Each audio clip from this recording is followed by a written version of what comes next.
corner, we legit have the legend, the Georgie Town Warrior, York Morgan.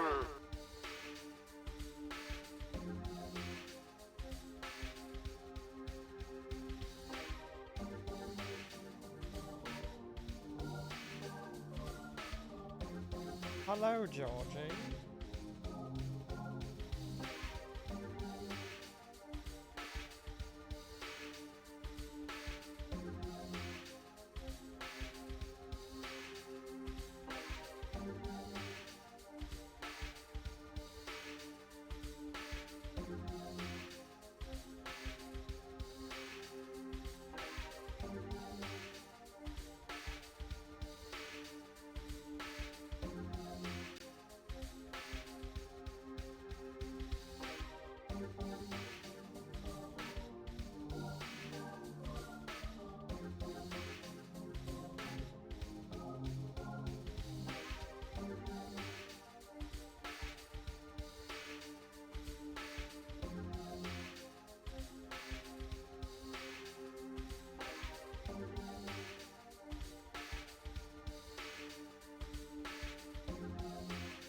I've got this copy of Super Mario 64 here. I'm trying to clean it. It's really dirty. I haven't been able to get it to play. See if I can fix it.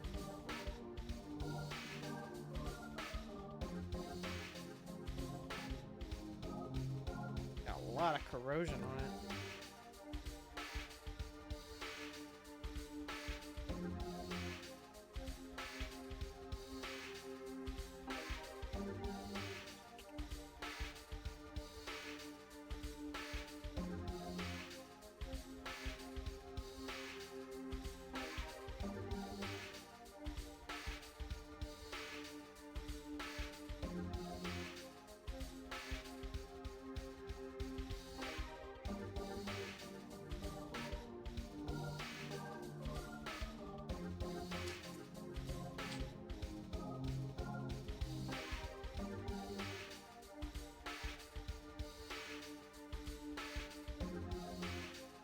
Slap some bleach on it. That's what I'm doing. What did you think I was using?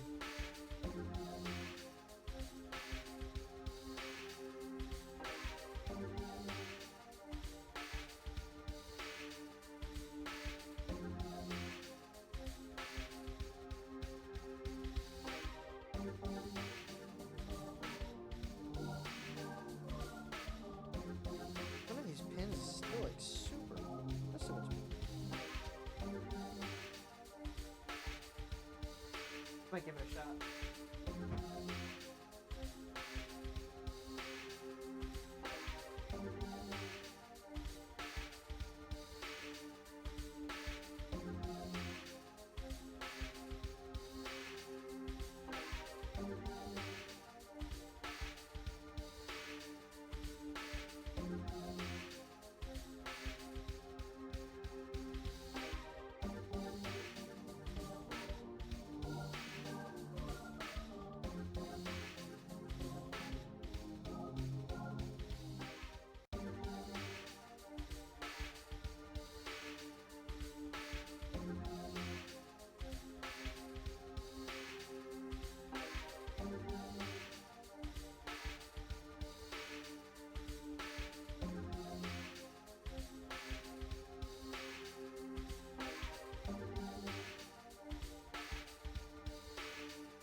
Oh yeah, I've decided I'm dropping the bongo video tomorrow.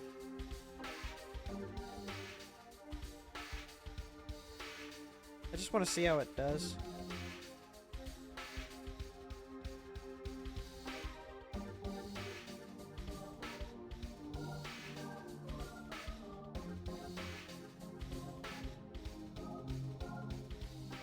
Put that back together. That looks much cleaner now.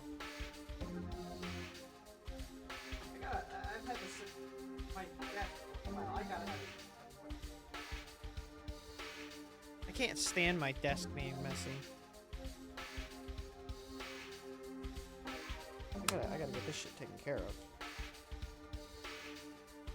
I've had this thing disassembled forever, just trying to figure out what I should clean it with. But I just use isopropyl. Isopropyl. I gotta clean so much shit off this desk. I got shit everywhere. I got notes. I got password notes from all these old games. You know, because when games used to want you to write down all the codes. The good old days. Tools, all these fucking old ass consoles sitting out here.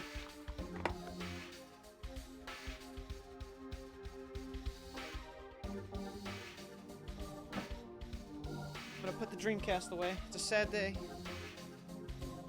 Say goodbye. Yes.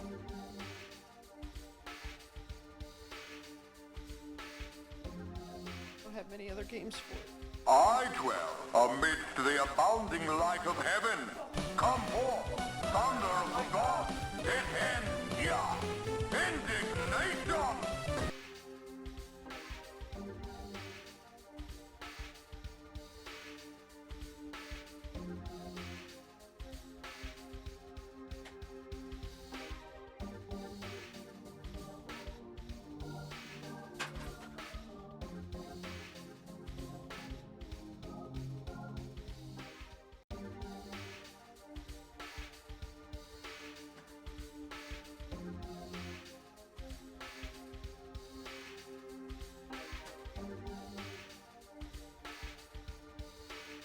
Putting the Dreamcast away felt like contracting HIV. Like, those are like two very similar things, right?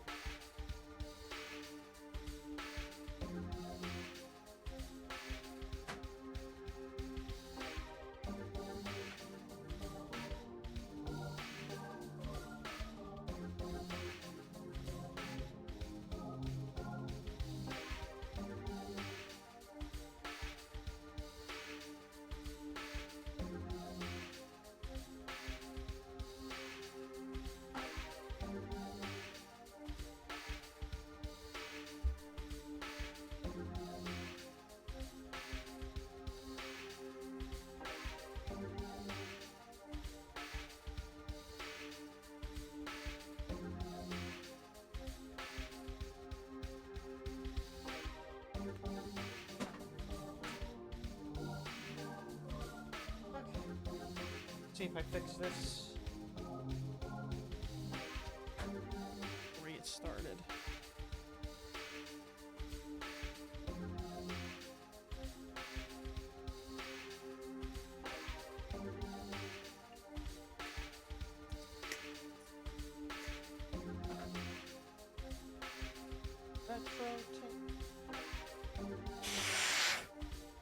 If I fix this cartridge, that would be super cool.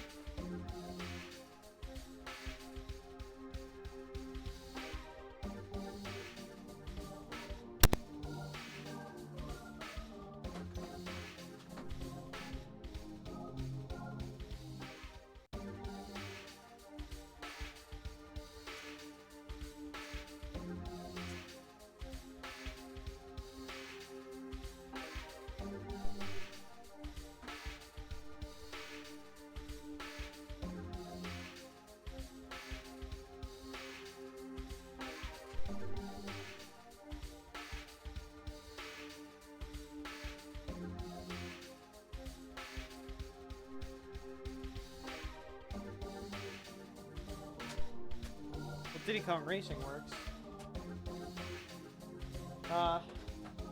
Super Mario 64 might just be garbage. I'll give it a nice hard blow.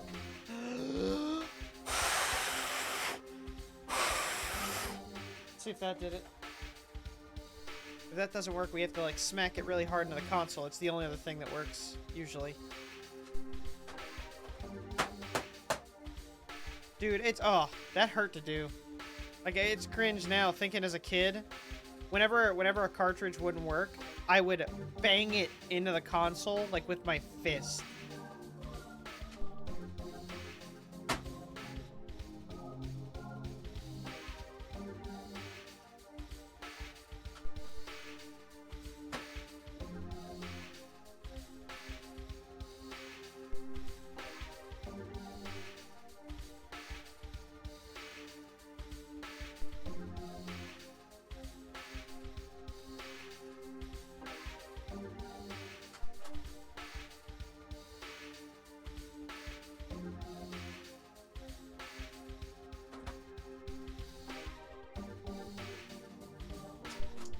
Yeah, I'm still gonna have to mess around with this. My only copy of Super Mario 64 and it doesn't.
Hello, friends. How are you guys?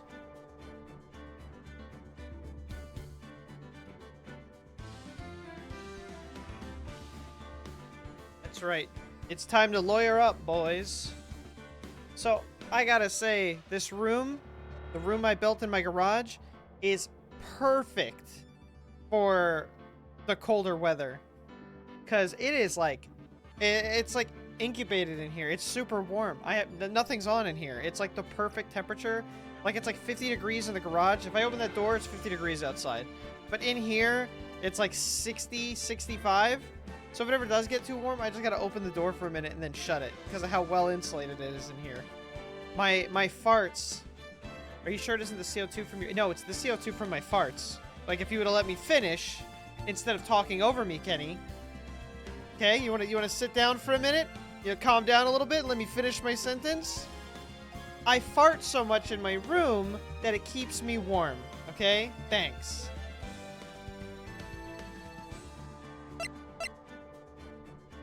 Yes, Mr. With a Blankie. You're goddamn right. You're goddamn right.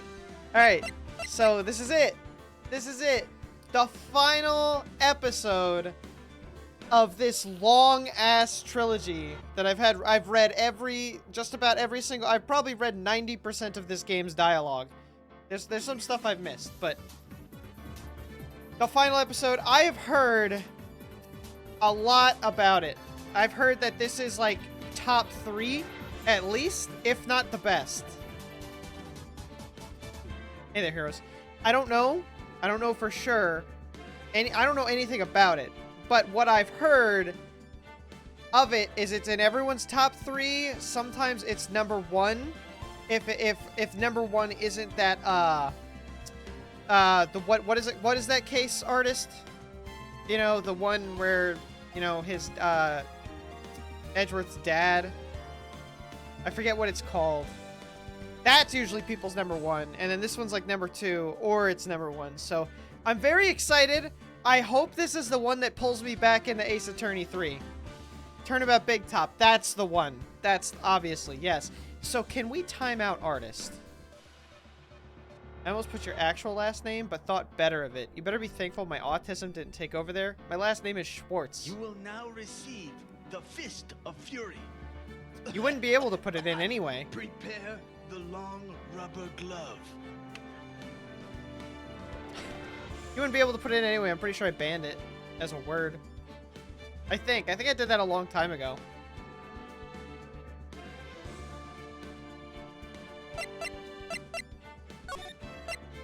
Alright, so I'm very excited about this. This might be the one that trumps Turnabout Big Top. It might be the one. You know, I didn't think that it was possible. You know, maybe we dial the pedophilia up to 12, and like, who knows? Like, it could, anything's possible, right?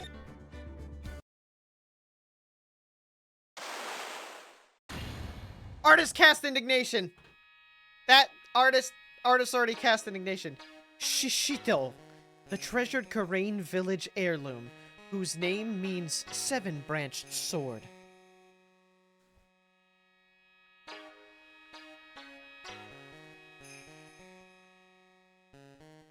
It's said that this sacred sword represents life itself.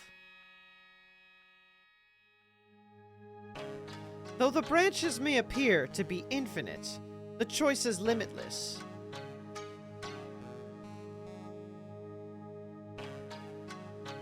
Like our destinies, the sword comes to but one end, one merciless point. And when the silver cord, the fragile thread that binds us to this world, is severed,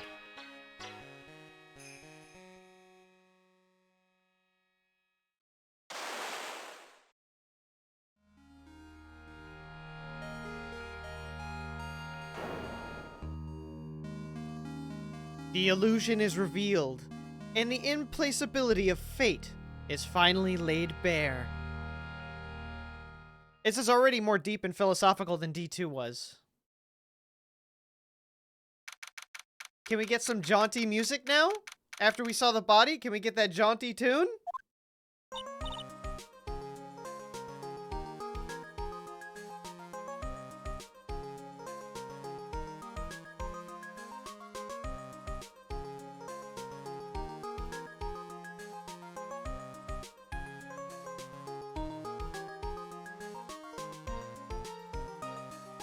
I'd love to hear it. Hey, Nick! Yeah? What is it? You know how I've got spiritual powers? Unlike you. I'm sure you are a spirit medium after all. After all this time, do you think she'll ever become a spirit large? I'll be here all week. Not tomorrow, though. But just like you, if I don't keep my powers sharp, they get dull, right? I guess so, yeah. Glad you agree. Okay, Pearly, you're up. Pearls? So, that's why we need to go on a special spiritual hotspot tour, Mr. Nick. Hopefully there's no dead people. Ha ha ha ha! Ha ha ha! There are dead people everywhere! Ha, I'm like 8! Huh? I'm lost. What's this magazine you're shoving in my face? It's the New Year's issue of Occult Winter Spiritual Location Special. Oh. Pearls looks so happy. Maximize your spiritual powers with just one night of intensive training. Oh, it sounds too good to be true. I'll say, it sounds more like a scam to me. It's at a spiritual retreat called Hazakura Temple. It's way up in the mountains, and I bet it's nice and cold. Just perfect for training. Now I definitely don't want to go. The only training I do is sitting under a waterfall. You know, I think I've heard of this temple before. It's a famous channeling dojo. It's hard for even real spirit mediums like us to make reservations up there. Reservations? For a temple? Are you serious? Don't worry, I've already made special reservations just for us. Yeah! And I signed up for the special course. That's nice, and the timing couldn't be better. Since we don't have a case right now anyway. Alrighty then, it's settled. Well, come on. Don't just stand there. Start packing your stuff. Yes, Mr. Nick. You'd better start packing your stuff, or I'll start packing your ass. Huh? Me? Why do I have to go? Well, we have to be accompanied by someone over 20. Hey, I don't have anything to do with spirit power. The only thing I can channel is a TV. My man. My man. So, is there a heated pool at this Hazakura temple? No, but you can stand under a freezing waterfall. I'm in. I'm in. She knew. She knew. I'm in. Sorry, but I think I'll pass. I hate cold places. Okay, well, me and Phoenix just can't get along. That's a problem for me and Phoenix as a character. What? No way. How can you be so selfish? Come on, Mr. Nick. Look at this place. Doesn't it look beautiful? Nope, not going. I'm gonna be nice and toasty at home. What the? What is it, Mr. Nick? Let me see that magazine. Uh-oh. This nun? Is she a friend of yours or something, Nick? This girl! It's... NANI?! My name is Dahlia Hawthorne. I just want to say it's an honor for me to be here in your noble presence. I make sure I won't kill anybody. Of course.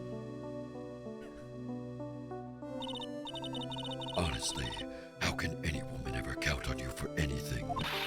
You disgust me. Go die. But it can't be! The justice system failed again. She was found guilty and she should still be in prison. Mr. Nick? I'll go. Huh? Hazakura Temple. I said I'll go. Yay! Isn't that great, Pearly? Yes! Oh, thank you, Mr. Nick. You'd do anything for Mystic Maya, right? Even walk over burning coals, right? An occult magazine featuring Hazakura Temple. This bitch won't stay down. Dahlia Hawthorne. I knew there was no way she could possibly be at that temple, but I just had to see for myself. I just had to BC for myself. I just had to BC for my goddamn self. We had to BC it. You can't just see it. You can't just see it, chat. You have to BC it, okay? You can't AC it. You can't CC it. You gotta BC it. BC that shit for yourself. Who this nun really was. Nick thought he escaped his hetero phase, but it's threatening to resurface. Oh no, with is this when Edgeworth comes back? We need Edgeworth now. We need gay stat. We need 10 cc's of gay injection stat. February 7th, 3:24 p.m. Hazakura Temple, main gate. Oh no, not a snowmobile. Oh, I'm having flashbacks. Get that snow. Oh, thank goodness. Oh, the text box is covering the snowmobile. Jesus Christ, I started having flashbacks. It's so cold here, Nick. Maybe you should put on something warmer for a change. Well, it's supposed to be cold. It's training. Achoo! Her teeth are chattering so loudly, it's all I can do to make out what she's saying. Wow, Mystic Maya. So this is the famous Hazakura Temple? Pearly? Achoo! Well, well, well. What have we here? I can't remember the rest of the song. I was gonna do the Oogie Boogie song, but I can't. Well, well, well. What have we here? What do I get? Well, well, well, how nice to see you here. Welcome to our temple. Oh, thank you. Achoo. Oh, my. Thank you for coming all this way. Come now, you must have been cold. What's with the past tense? We're freezing into human popsicles this week. Well, we are high up in the mountains after all. In any case, we shouldn't speak here. Please follow me inside. Thank you. I was starting to think I would pass. Oh, yes. I almost forgot to introduce myself. I'm the head nun here at the temple. My name is Bikini. Bikini? That's right. Actually, that's my temple name. What do you think? My porn name is Juicy Biscuit. It's a tradition to have one, and I wanted something that had a nice image to it. Juicy Biscuit just wasn't cutting it. And Limp Biscuit was already taken. So I thought, why not choose a bikini? Besides, it makes me seem younger. It certainly does. Oh, I signed up for your special course. Well, my. Quite brave of you considering how cold it is. Young people can be so reckless with their health and their blood pressure. Don't blame me if you become one with those your channel. Reckless? Wahaha. Maybe you should take it easy tonight, Mystic Maya. We can come back another day. But you went through all that trouble to get reservations for me. Yes, that's right. You've come all this way, so please enjoy yourselves. There's still time before supper, so why don't you have a look around? I'll do that, Bikini Biscuit. How does this game work again? Examine, that's right. Let's see. I do not see. Let's examine this snowmobile. It's gonna make me throw up. It's the same color too. Oh look, it's one of those snow motorcycle things. Most people call that a snowmobile, you know? Snow motorcycle things. Snow blowmobile. Same thing. Too bad we didn't invite Desiree. I bet she could race like the wind on this slowmobile. Or maybe she'd give me ride on this blow snowmobile. Ah, I told you, it's snowmobile. Christ. Oh, look, it's a cute little bell tower. There must be a Taco Bell here. I absolutely love the sound of a giant bell. Oh? So, which do you like better, that or the sound of money? Damn. Sorry, but I'll take money for the win, Nick. What are you apologizing for? Oh my god. What do you think, Nick? Pretty awesome gate, huh? It sure is. Looks pretty well maintained, too. This thing kind of puts your hometown to shame, Maya. Yeah, well, a lot of things have happened in Crane Village. We used to be a lot richer back when people hired us to perform channelings. Oh, I see. Now the place looks a bit run down. I guess I was just born in the wrong time. True. I feel that. That looks like the main hall where we'll be staying tonight. From here, it looks like one of those ice hotels you always hear about. They gotta have a heater or something in there, don't you think? I don't want to die. I'm not worried. I brought my hot water bottle. Did you bring one for me? What are you talking about, Nick? Who carries around 2 hot water bottles? Brr, if the cold doesn't kill me, the Ice Queen over here will finish the job. Ice Needle!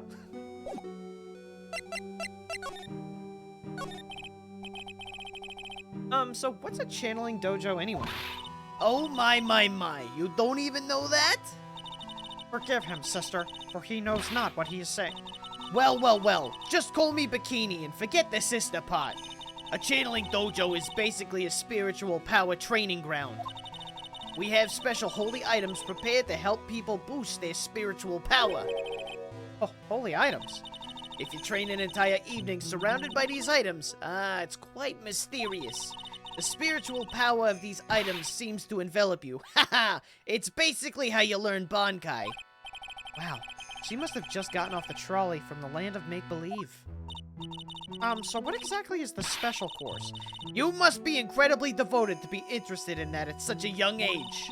It's a training session where you sit on a block of spirit ice and chant the spell 30,000 times, all while being showered in freezing cold spirit water. Huh? It's February now, right? You have to be careful this time of year. If you don't watch it, you'll catch pneumonia, or maybe even die of hypothermia. So be careful, you hear? Ha ha! Ho ho! How am I supposed to be careful? Oh no, I knew I shouldn't have signed Mystic Maya up for this. Sister, about this picture. Well, look at that. I must say I look rather divine here, don't you think? Listen, I don't care about you. Who is this bitch? Yes, you're unforgettable in every way. You mean it? Oh, I knew it. Ho ho! The makeup was pretty tough, but Iris helped me out. Iris? The cute little girl in the photo. She looks just like me, doesn't she? We're just a small temple here, so she and I run the entire place. Really? That kind of sounds like Sorry to cut in, but... This Iris, where is she right now? Oh, just listen to ya. You haven't come all the way up here to find a girlfriend, have you? No. That's not what I had in mind at all. Anyway, Iris is in the inner temple preparing for this evening. Inner temple? Yeah, that's right. Iris will be back this evening. Why don't you go have a look at the main hall for now? Ha ha! So she's in the inner temple, huh? I guess it's time to go kill a bitch. I'm going to the suspension bridge. Oh no. Oh no.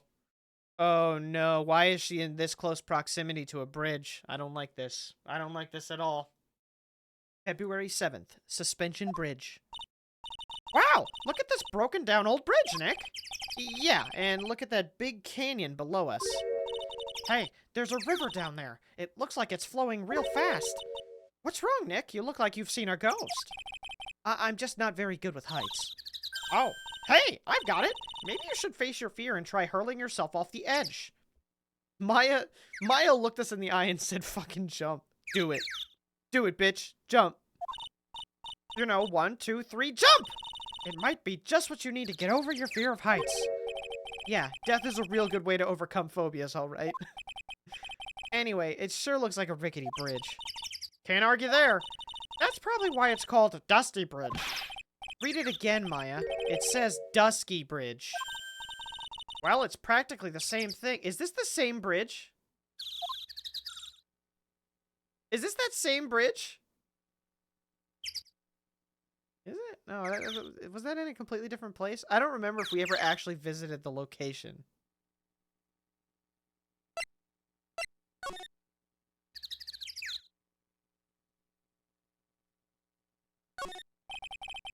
There's a narrow path going off in a different direction than that of the main hall. The sign here's so old, the text... That's bullshit. I can see that so clear, dude. The path leads to a wooden staircase that goes down to the bottom of a canyon. Okay, I'll write wooden staircase on it then. Do you really think that's necessary? You'd have to be blind to not see the stairs. Well, it can't hurt. Just pass me a pencil, okay? Graffiti's a crime, Maya. You're going to jail. Come on, Nick. Why don't we hop across the bridge? It'll be fun. I'm not so sure. It looks like a bunny hopping across the bridge would destroy it. Okay, Nick, then let's try to find a cute, fluffy little bunny and test your theory. We could get 2 meats from it. That right there sums up the fundamental difference between sane and insane. Some letters are engraved into a roughly cut boulder. D-U-S-T-Y Bridge, huh? It says Dusky! Dusky Bridge, okay? Come on, Nick! Take a look at that bridge and tell me it's not supposed to be dusty! That sign is obviously wrong, and I'm gonna fix it. Give me a pencil, Nick. Do I look like a pencil holder to you? I can't believe there's a public phone here. Who would ever use it? The people who live here, I guess. I doubt they have any real phones here. Yeah, but it took like 20 minutes to walk here from the main hall. It would have been smarter for them to build the main hall here, don't you think? Maybe you should work on channeling someone who makes logical sense, Maya. Interesting. Very interesting. Looks like it's about 20 yards to that cliff over there. I guess that's where I'll be training tonight. Do you want to train with me, Nick? And do the special course? I think not. Maybe it'd be so great if you had spiritual powers too. Really? I see dead people sounds more like a cause for alarm to me. Facts. Big facts. Interesting. So we saw the snowmobile. We've got the bridge. I think we've accidentally found our way back into D2. Like, we just can't get away from it.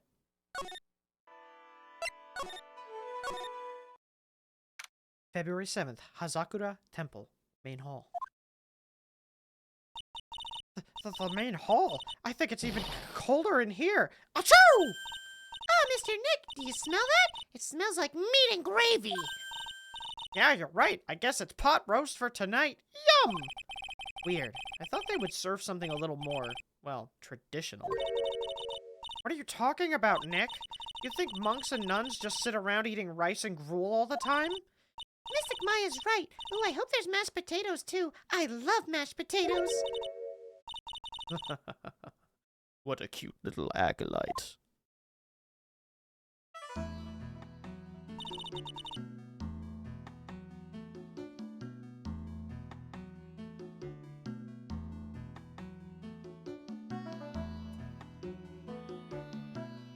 Is this Pearl's mom? Greetings to all of you. Oh, hello. Wow, this lady makes Maya look like a 6.8 out of 10 on the weirdness scale. Your outfit! Did you come here for the special course too? Ha ha ha ha. Unfortunately, no. Actually, I'm...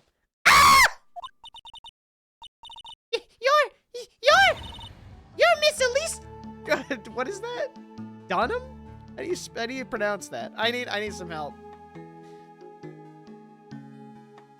That's my daughter's name, Elise. That's crazy.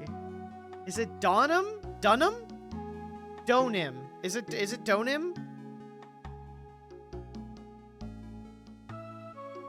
Elise Donim? Miss Elise Donim. What's the pun there? Dunim? So not only is this Japanifornia, it's also part of Canada. It's Japanifornia. I feel like Donim? Because with the X? Yes, that's right. You know of me? My name is Pearl Fay. I'm your biggest fan. Who is she, Nick? Huh? I see it now. Zvati! He did not. Oh, Phoenix. How far you fucking fallen? How far you fallen, brother? A fortune teller? I've got all your books, Miss Donum. Ha ha ha! What a sweet thing to say. And please, call me Elise. Books? Has Elise ever channeled any spirits? I think, Aiden has, not Elise. In our old house, there was a ghost in our old house. And, like, Aiden told us all the time about how he talked to this ghost. Nicest ghost I've ever had haunt a place, honestly. It never bothered us. It only hung out with Aiden when he was a baby.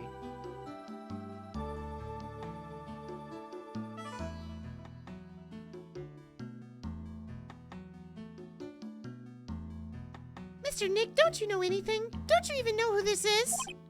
Well, an author, maybe? Yes, and an illustrator of picture books. Miss Ghost, it was a girl. Picture books? Huh, now I get it. I'm sorry I didn't know who you were. I don't get a lot of chances to really enjoy picture books. It's alright, I take no offense to that. My books are nothing but simple stories for children. And really beautiful pictures too, Miss Elise. Your books always make me feel as if my heart has been purified. Ha ha ha! It makes me feel very happy to hear you say that. I do have to admit, she certainly seems like a kind, sensitive lady. Miss Elise won an award last year for her book, The Magic Bottle. Yes, a friend of mine secretly submitted a story I had written to a publisher. It's about getting drunk to solve all of your problems. Children can relate. They liked it so much that they asked if it was alright to make it into a book. Wow, must have been a really great story. Maybe I should try to write a children's book too. If I do, you can secretly send it to a publisher for me, Nick. Recently, I've accepted a sort of apprentice, you might say. An apprentice? He calls himself Laurice. Laurice, Dunham. Laurice Dunham. Dunham? Dunham. Jeff Dunham. I believe he's off doing some landscape sketches now. Oh god, it's Tracy. On Laurice's behalf as well, I'd like to thank you for your support. Of course, Miss Elise. Anything for you. Ha ha ha. Why did you come to Hazakura Temple, Miss Elise? Are you here to do some spiritual training? Ha ha ha. No, that's not it. I'm actually here to gather materials for a new book I'm working on. Wow! I can't wait to read it. Pearls is completely taken with her. I wanted to do a book with a more Japanese feel to it this time. So is that why you're dressed like you are? The children have a certain image of me in their minds. I don't want to disappoint them. What can I say? She's really a sweet lady. Wow, Miss Elise, you're dressed up like a mountain nun. Yes, the good people here were kind enough to let me borrow this. I'm wearing training clothes underneath my robe as well. I want a staff like that! You like the crystal sphere? It's real amethyst, you know. Maybe we'll find one like that up here on this mountain. Good luck, Nick. I know you'll find me one. Well, you'll have to excuse me now. I have to go help with the dinner preparations. Wow, you mean you're cooking dinner tonight? That's right. Would you like to help too, Pearl? I don't have a mom! I'd love to! Pearls looks like she just won the lottery. Oh, I'll help too then. No, it's fine. Please, don't worry about it. Feel free to relax and explore the area with your friend. Please, leave your child with a person you just met. Huh? But... Oh, yes, please take this. I think it will be of help to you.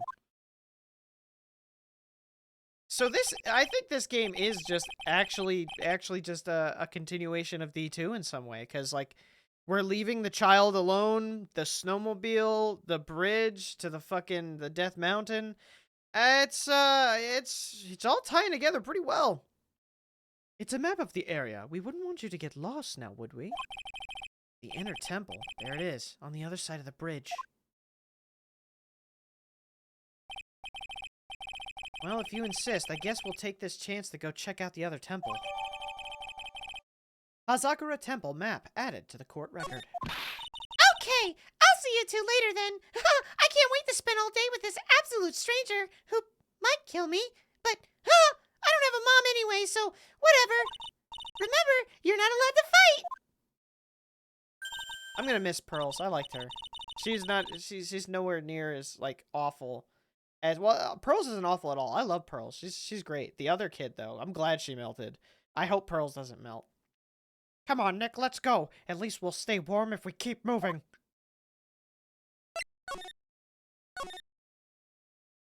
February 7th, Hazakura Temple, main gate.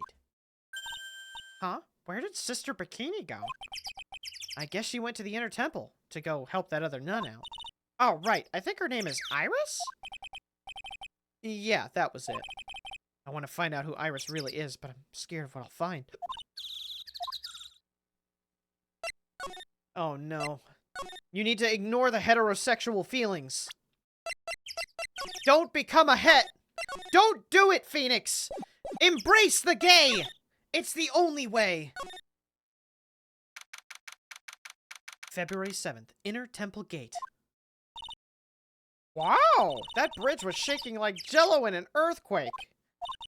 And at least half of the wood on that rickety bridge was rotting, I bet. Not to mention the last part only had like one board left on it. What's wrong with you? Your face is all green. Can you not pick on me for a second? I'm still trying to get over the shock that we made it safely across that death trap. Yeah, I guess I'm a bit surprised too. Yikes, that temple is in bad shape. It looks like it could collapse at any time. I guess people don't use it too often. Is this really where you're going to train tonight? That has to be it. It's kind of creepy around here. Like a ghost might jump out you or something. A spirit medium afraid of ghosts? Isn't it ironic? Isn't it ironic? Don't you think? Isn't that a song?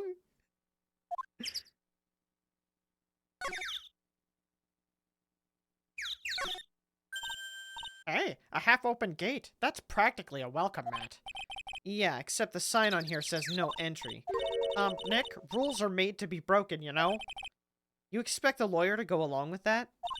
Oh, come on, you're such an old lady sometimes. Let's just go. Don't blame it on me when Sister Bikini puts a curse on you. Now you've got me scared. Let's just forget about it, okay? Looks like there's something written on it. I can't read it, but if I had to take a good guess, I'd say it says Inner Temple. What's the point of a sign if you can't read it? Must be tough for the mailman when he's delivering here. I guess the sign's a good indication of how long this place has been here.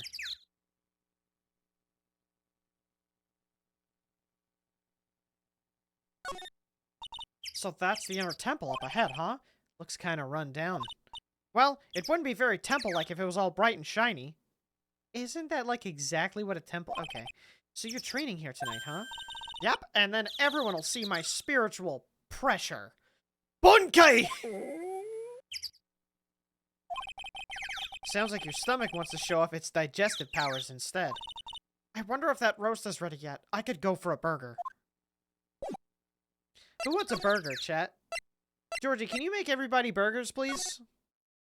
I'm feeling it's about lunchtime. Well, we're a little past lunchtime. Just hand everyone some burgers. Oh, Jesus Christ. Whoa. This place is a little fucky-wucky. Man, look at this place. It's just a tiny freezing cold room. So this is where you'll both be training, huh? Huh? What do you mean both? I'm the only one. Really? But I thought, Pearlie's just a little kid. She couldn't handle this kind of intense training. So says the girl who I can barely hear over her teeth chattering. Anyway, the real training room must be behind that door over there. Thank you, Georgie. Appreciate it. Yep, definitely getting the feeling it's back there. Even I can sense that there's something supernatural about the cavern behind that door.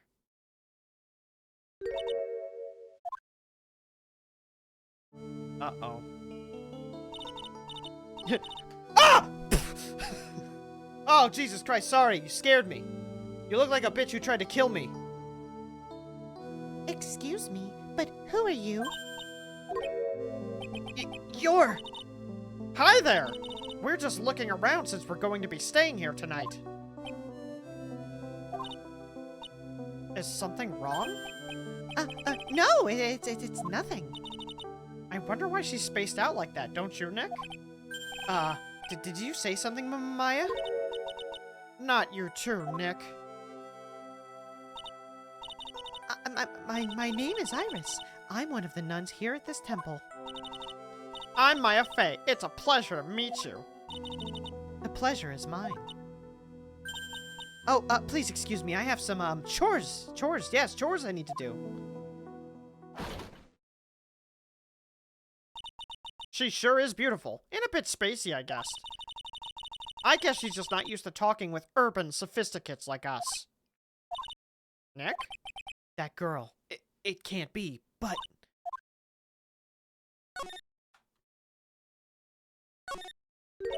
Look at this antique dresser. I wonder if there's anything valuable inside. Let's have a look. Nothing. Just a bunch of clothes. Hey, Nick. Huh? Oh, sorry, I was just, thinking. You know how rough that is sometimes. Oh, about Iris, I bet. Looks like you've been bitten by the love bug, Nick. I could tell by how stiff you are. The actual training area must be on the other side of this door. I wonder what it's like. Phooey, it's locked! Come on, Nick. You know you want to open it for me. I can't. You've been in kind of a bad mood lately, haven't you, Nick? Zvari! I know what it is. IRIS. Ha ha ha ha! Iris and Nick sitting in a tree. KISS fucking me. That was a little off script there, Maya. Ah! Ah! Well, what is it? Why did you scream like that? The scroll! It's my mother! What?!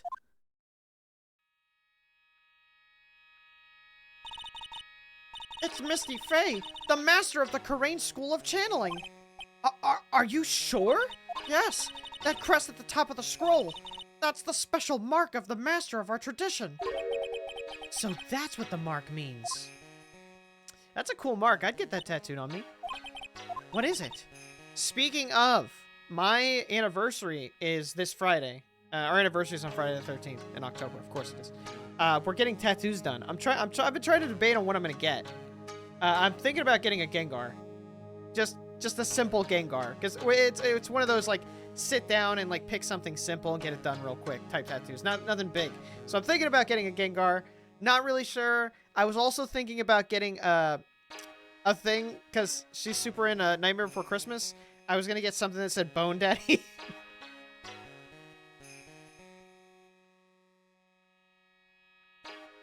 Nothing. It's just that I last saw her over 15 years ago. If it wasn't for that crest, I wouldn't have even known it was her. My own mother, and I can't even recognize her face. Maya. Hanging scroll added to the court record. It's a hanging wall scroll showing Maya's mother, Misty Fey. It's not that old. That crest at the top is the official mark of the master. I wonder if this temple has some sort of connection to the Fey family. I think it does, actually. Supposedly, it was founded by a branch family member of the Karain school. I'll have to ask Bikini in more detail when I get the chance. About Maya, and the Fey family in general. Get a tattoo that says Laura. You know what I'll do is, for my subscribers, for anyone who's been subscribed for, like, over a year, I'll get you all one of those, like, custom-made books that, like, talks when it opens, or, like, a Build-A-Bear, and all it is just me saying, Laura, Laura, Laura.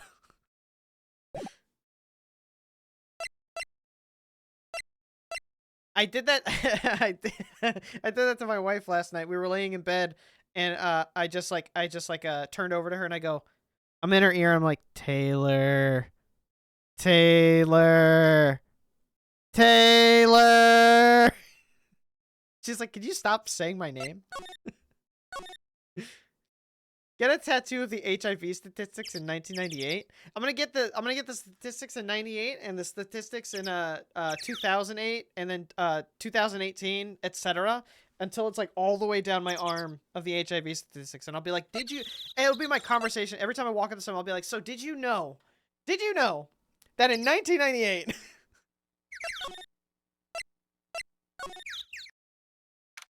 February 7th, Dusty Bridge. Get one of those gag cards that plays an audio clip on a loop. Oh, you mean the one that doesn't stop when they open it? Like it only stops when the battery dies or you break it? That's good. I'll get those for everyone in chat. Woo!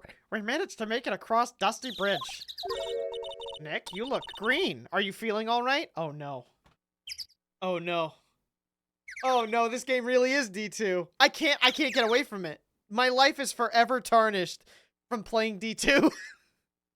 Cut him! Maya, you need to check his blood! Maya! Check his blood, Maya!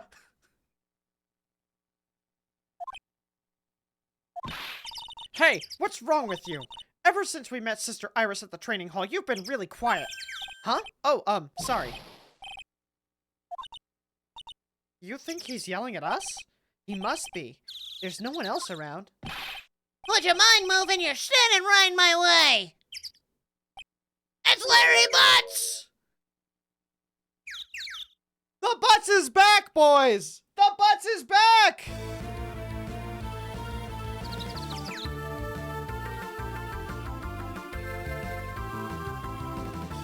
Yeah! Woo! Woo! Woo! Woo! Woo! Woo!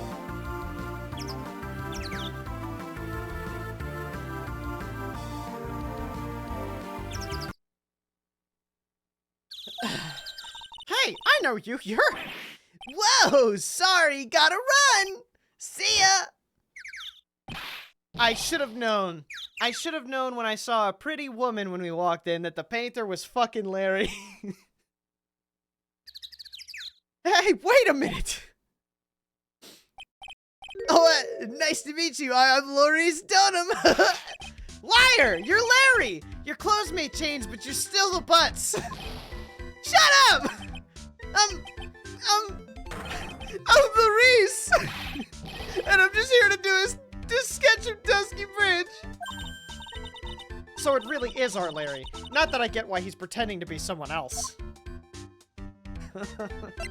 I love Larry.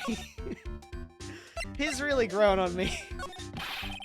So what are you doing with the last name Donum? Well, I wanted to start over again with a clean slate. A clean slate? You remember, don't you? Last time! The mask case. After that, I started to realize I didn't like this guy known as Larry Butts. And that's when I came across it. The Book of Destiny! The Book of Destiny? Do you mean... The Magic Bottle by Miss Elise Dunham! It's so beautiful, so moving, so gentle. My heart felt cleansed! I was saved! Maybe I should buy a copy of the Magic Bottle. Wow, Larry would make a great book salesman. I really want to get that book now, too. She's the most wonderful person I've ever met. I'd follow her anywhere! Except twitch.tv/Dylan with a blankie. I don't think I'd ever follow anyone there. Well, she certainly is a very elegant lady. You see? You see? Here's a photo I took of her in secret. It's not creepy, right? Wow, that's a beautiful photo. You want a copy? I've got a couple upskirts too, but those are for me. Maybe the OnlyFans later.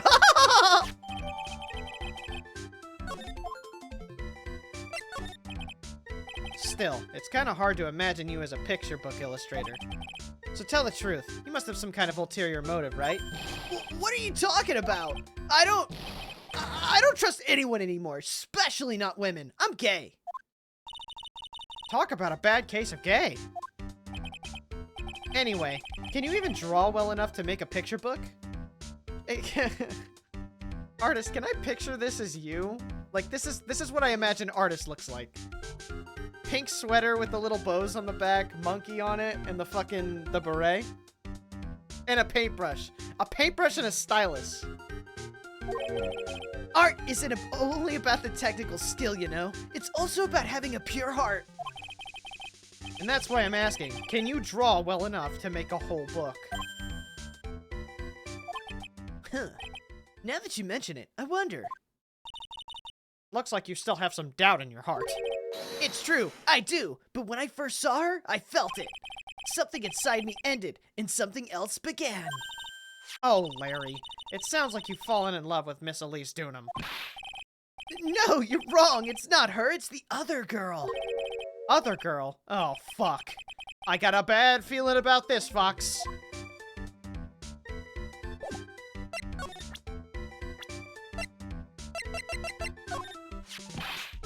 Oh yeah, her! My little Iris!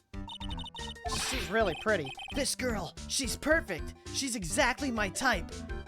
Has a vagina. I think that's Larry's type. I feel like that's Larry's only type, is having a vagina. I wonder if she would model for me.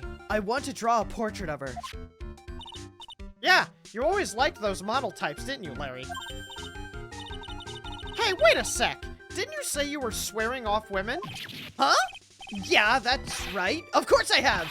I have basically, but... But? The butts. Iris is different. I feel like I still have one chance left at the dream. This guy will never change. Everyone! Hey, Pearly, did you find a body yet? We can't continue the game without bodies, so we're gonna make one after dinner. Preparations are complete. Please come quickly to the main hall. All right. I can't wait to dig in, Pearly. I'm gonna go to the inner temple and call Sister Iris. Hopefully no one dies. I also want to have a look at where Mystic Maya's going to be training. Do not let the 8-year-old go across the rickety bridge. I'm begging you guys. Ah, for fuck's sake. For fuck's sake. Why would you let the child cross the bridge like that? Go with the child, you fucking idiot. February 7th, 7:46 p.m. Hazakura Temple, main hall. Man, D2 really unlocked the a vagina thing for me. I can't stop saying that word now. I just can't. Boy, am I stuffed. Are you sure it's alright to eat that much before your training? Well, this kind of training is a battle of endurance. Mystic Maya, please don't do anything that might put your health at risk. Ha ha ha! No pain, no gain, bitch! I'm still worried about you. Well, well, well. Let's not dilly-dally shilly-shally. Dilly dally shilly shally. Who said that?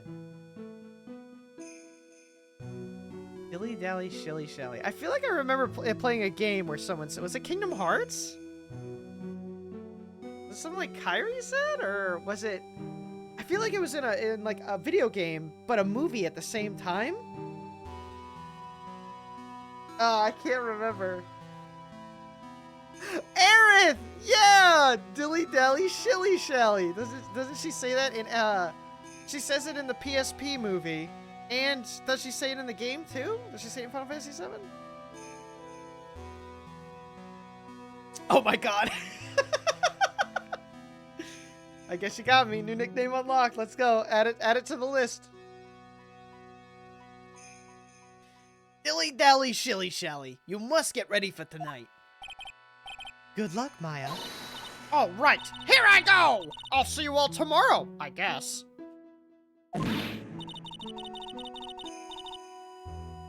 Iris, please ring the bell at 10 o'clock for lights out, alright? Yes, Sister Bikini.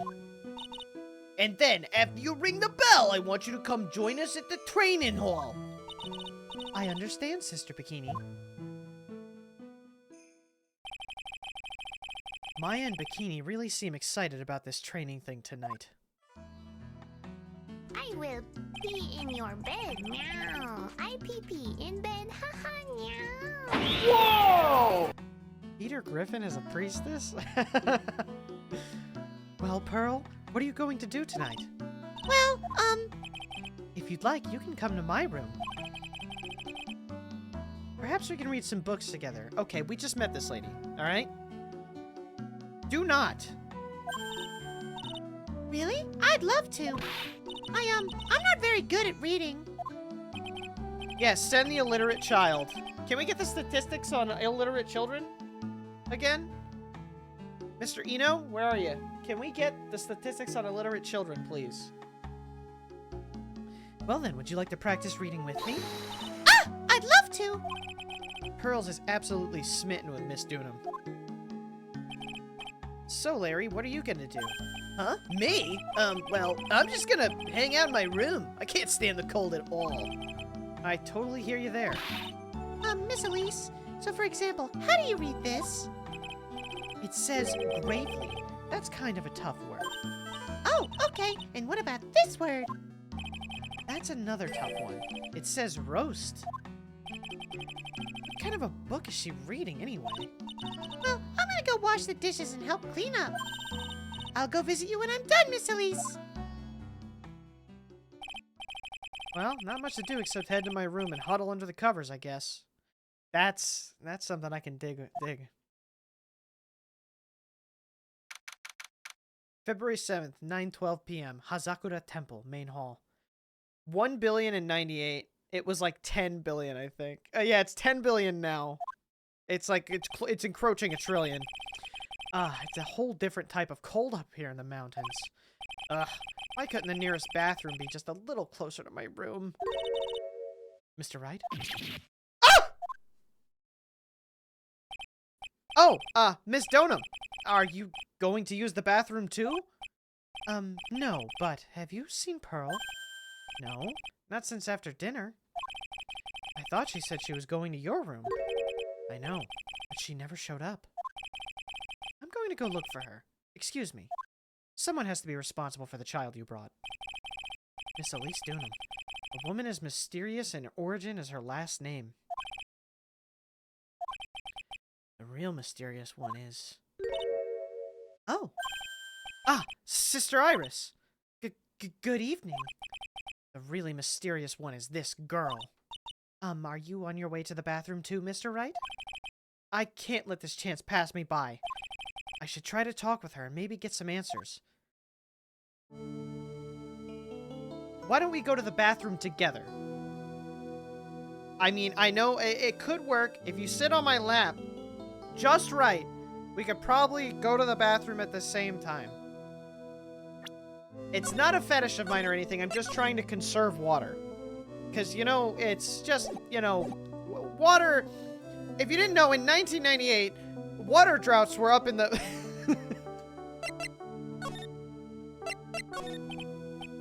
Your sister Iris, right? Yes? So, when did you come to the Hazakura Temple? I don't remember. Ever since I was a small child, the temple has been my home. So you've never left? Well, I don't have any family left to take care of me. Sister Bikini, I've come to think of her as my real mother, as it were. Ah, I see. But didn't you go to college? Oh, Phoenix, you can't just ask people that. God. Oh. No, I didn't go to college. Fuck you. I don't have the money for that. And maybe enroll in the Ivy University Literature Department? no, I never had an interest in going to a big university like that. My training is all the education I need. I see. But once in a while, when I get the chance, I make a trip to the nearby town. I've also thought about becoming a famous YouTuber. That'll pay the bills. I can use a computer and a cell phone, too. That's not exactly something worth bragging about. But I don't see any Cyclops. So I guess that means she's not lying. Please don't stare at me like that. What kind of a place is this, anyway? I heard it's for training to increase your spiritual power or something like that. It must seem awfully crazy to normal people like you. Well, I have to admit, it's a whole different world up here. I'm glad to hear you say that. Huh? Talking with dead people, who does it help anyway? I hate it. Really? So then why stay in a place like this? Ah. Is something wrong? I didn't realize it was so late. I have to go and ring the bell for lights out. I guess it's almost 10 now, huh? Mr. Wright? Yes? If it's all right with you, I would like you to have this.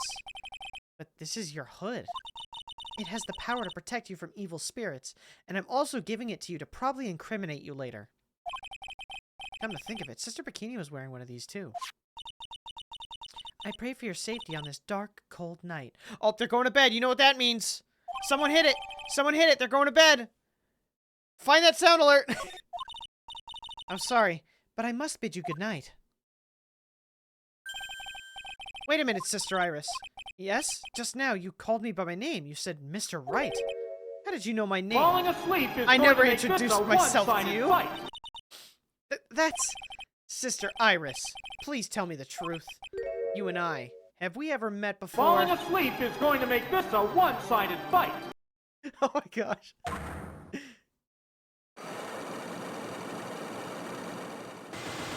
Holy shit! Iris. Oh, it's almost 10. Perhaps we can Yorkie's speak right. again tomorrow. Hey, it became attracted to the owner. Fucking right as hell is one of them. Gong, gong, gong. So my hunch was correct. She does know me. I'll have to try to talk with her again tomorrow. Falling asleep is going to make this a one-sided fight.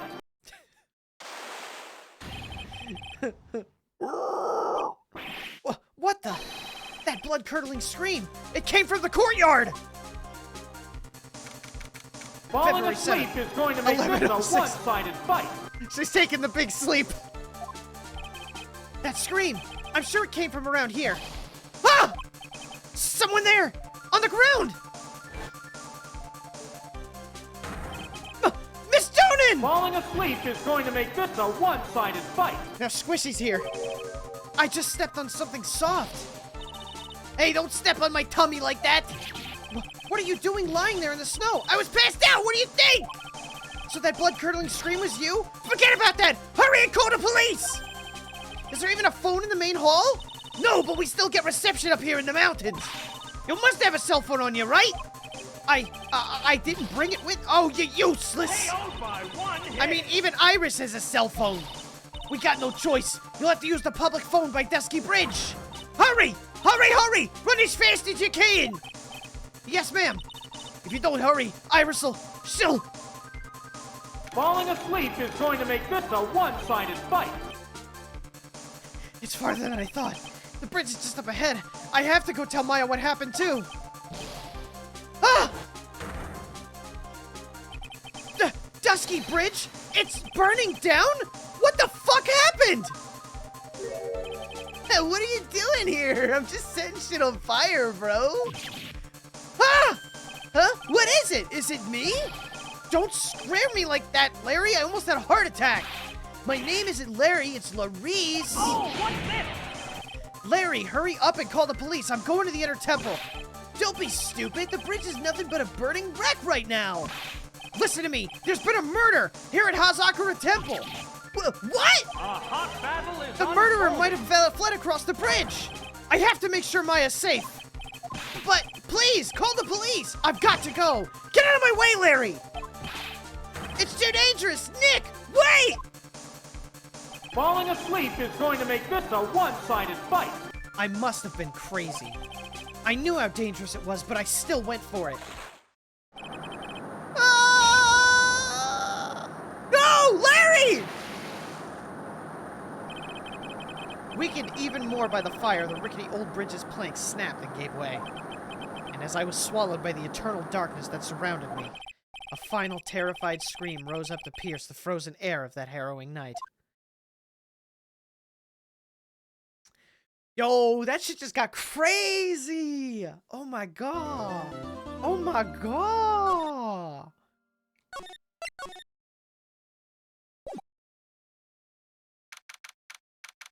Oh, that hit just the right spot.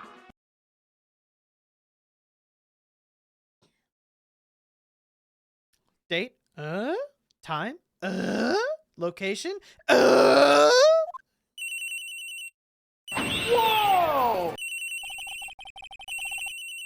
Who could that be at this time of night?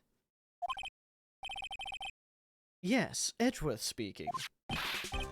Edgy, get up! It's an emergency! Huh? Larry? Do you know what time it is? It's not Larry, it's Larice! Larice Dunham! I hope you're ready for this one. This is nothing more than a terrible nightmare. I'll just roll over and... It's going to make this a one-sided fight. Wait, don't hang up! It's an emergency! It's Nick! He took a really nasty spill! Well, it wouldn't be the first time, so... I'm not joking! His life's in danger! What? What happened? Tell me! Talk about a guy with bad luck! He may already be dead! Anyway, you've gotta come back! You're the only one that can help! My Iris! My beautiful Iris! She needs help! Alright, I don't know what's going on, but I'll be there as soon as I can. I'm at the detention center! Please, hurry! It's been 1 year since I left that country. I thought I wouldn't have to see him again for a while. Sounds like it won't be a pretty reunion, as if I expected anything to change.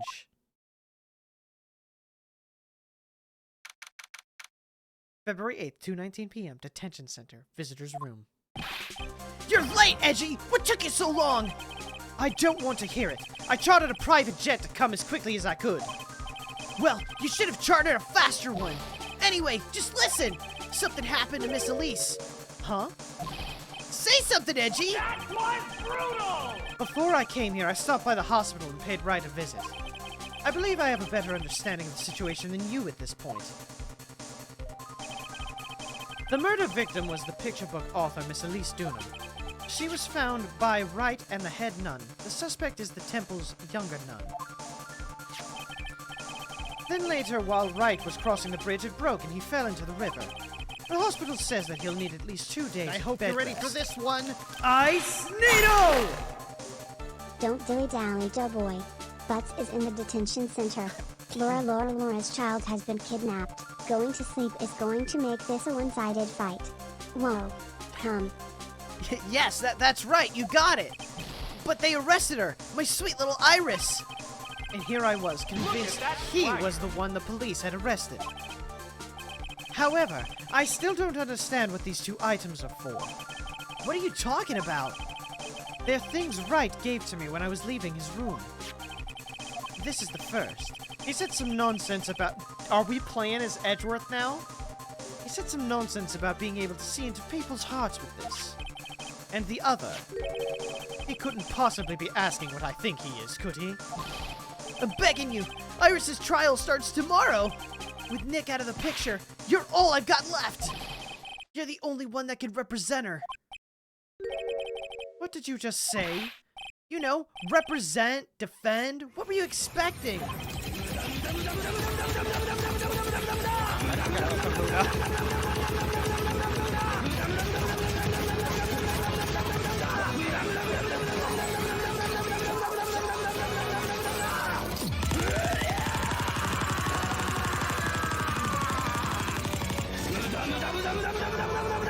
I actually got to finally watch this part of the anime. It's really good. Really good. The guy who got it totally deserved the 7-page Muda. Why do you think I called you anyway? I'm a prosecutor, Larry. A prosecutor. Do you understand what I'm saying? A prosecutor is a lawyer. Don't talk to me like a kid. I graduated from junior high, you know. Don't worry about it. I promise I won't tell. But I mean, I heard a paper badge had no problem fooling an entire court before. How could this country's judicial system have fallen into such decay? Please, Edgy, at least listen to her. Listen to Iris's side of the story. So Wright wasn't joking when he gave me this badge after all. I can't believe he gave him the badge. Thank you for coming. My name is Iris. Edgeworth. Miles Edgeworth. No, he's not dead. He's just in the hospital. Imagine. He's just in the hospital. He's fine.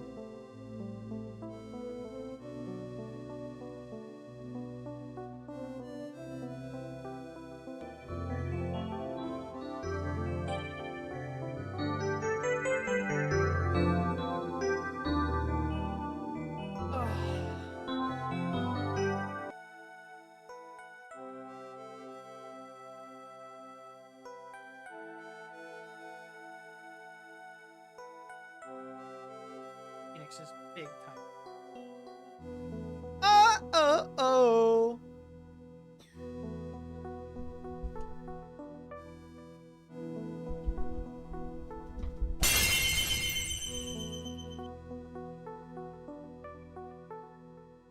Edgeworth, Miles Edgeworth.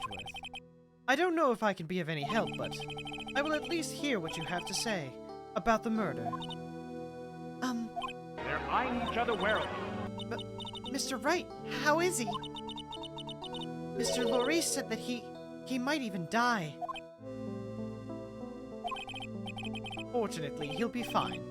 Larry, you moron, how could you say something like that? He was badly bruised when he hit the water, but otherwise he's unharmed. A bruise that will take 2 days to recover. Thank goodness. But he's caught some kind of nasty cold. A cold? He's running a high fever and drifting in and out of consciousness. Oh, he's got pneumonia. Shit. I must be imagining things. This woman, I feel I've met her before.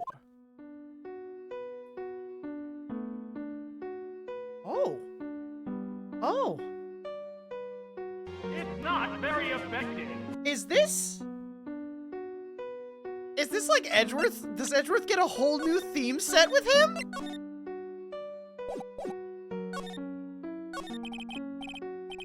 Oh, boys, we're edging. We're edging now. Pardon me, Iris. I would like to ask you something if you don't mind. I have the distinct feeling you and I have met before. Hey!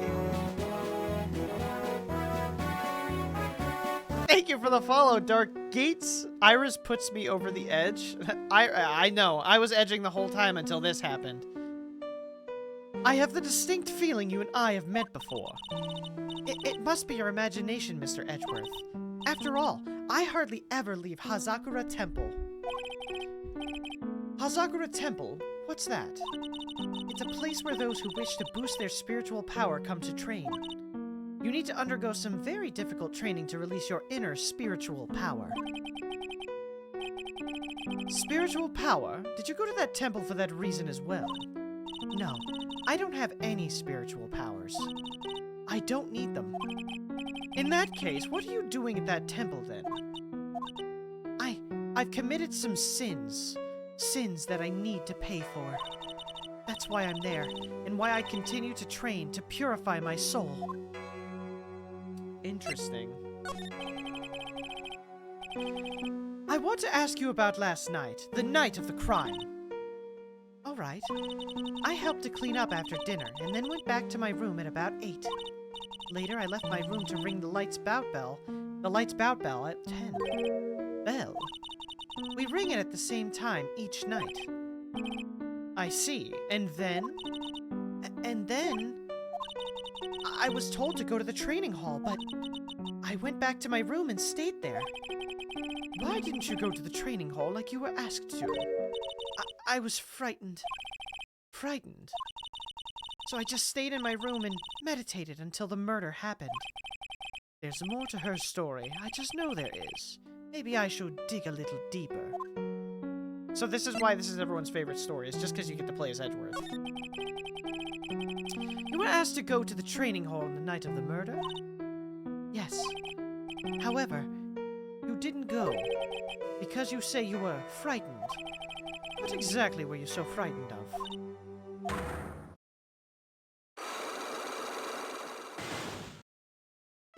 Oh, Nani? Bakanai! Is there something wrong? I'm sorry, it's nothing. It looks like she's not aware of them herself. These must be what Wright was talking about. The Psycho Locks. I like Psycho Locks better. I believe he said that I need to present this Magatama item to do something.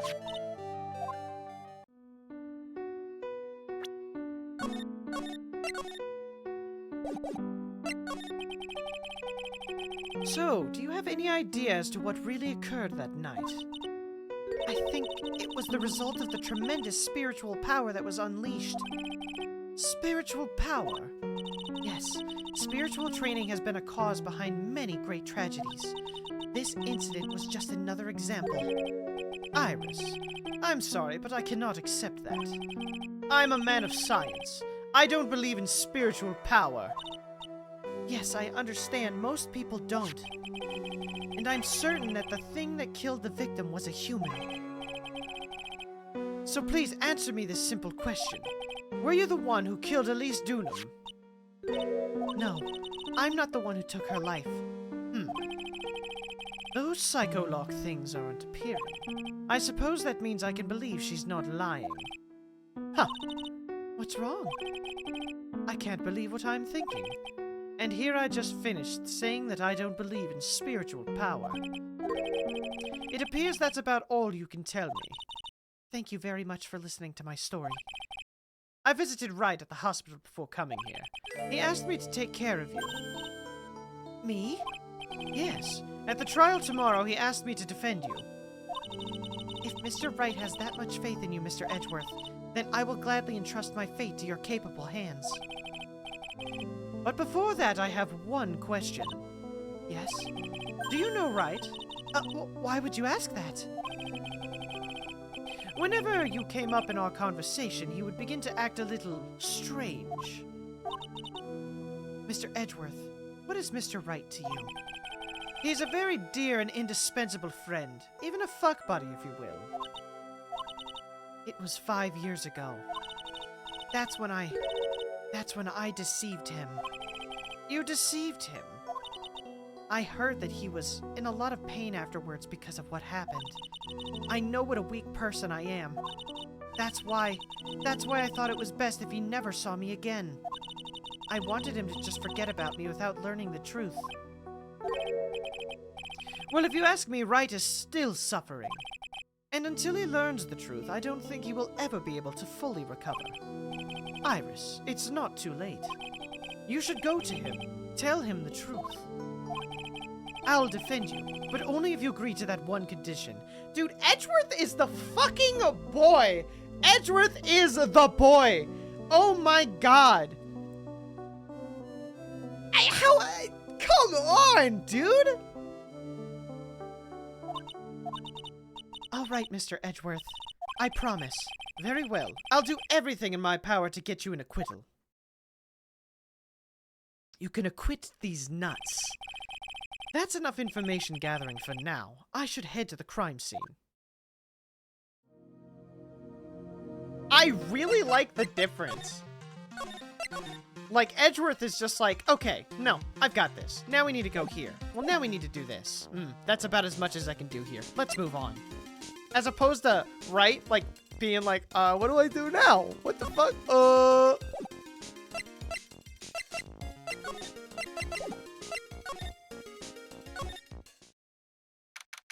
February 8th, Dusky Bridge. It sure is cold, all right. So this is it, Dusky Bridge. Oh, wow, it's you, Mr. Edgeworth. Oh, shit. Detective Gumshoe. Long time no see. It's been about a year, or has it been longer? It doesn't matter, Detective. What does matter is why you're shuffling around up here. Oh, ouch! And there's that sharp left jab. Well, I'm happy to see you anyway, Mr. Edgeworth. Let me guess. You were transferred by HR to the local precinct? A wise decision.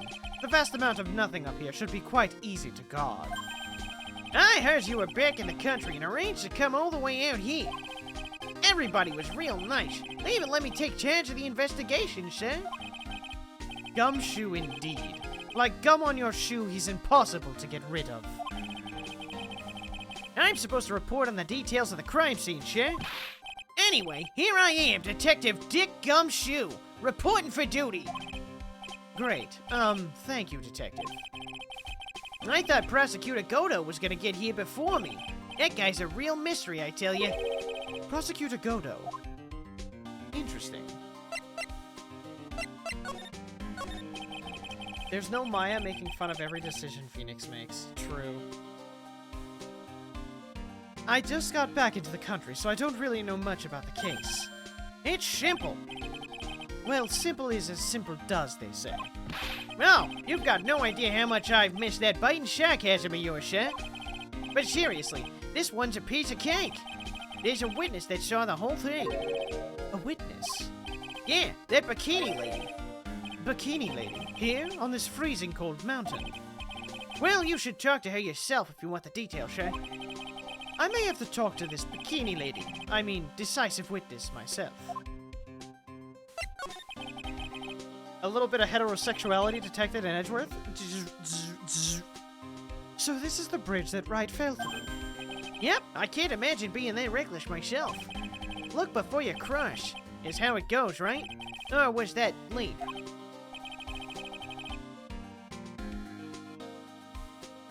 Oh, Aiden's here. Aiden's home.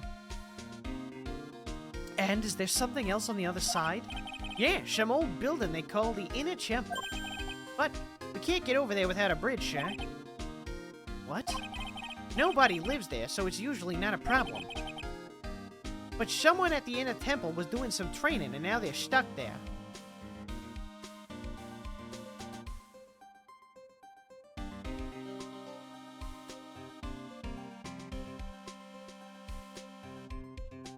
But someone was at the Inner Temple doing some training, and now they're stuck there. Yes, I heard that from Wright. It's Maya Fey. Oh no, her again? Anyway, the air's really turbulent right now, so we can't do an aerial extraction. No one's gonna be able to reach the Inner Temple until tomorrow, sir. Will she be alright in this cold? So how did this bridge burn down anyway? We're almost 100% sure it was lightning. Lightning? Interesting. So who is this Prosecutor Godo? I've never heard of him. Yeah, he's a new guy. Showed up after you left the country. He's a complete rookie, but nobody can say a bad word about the guy. What kind of a man is he?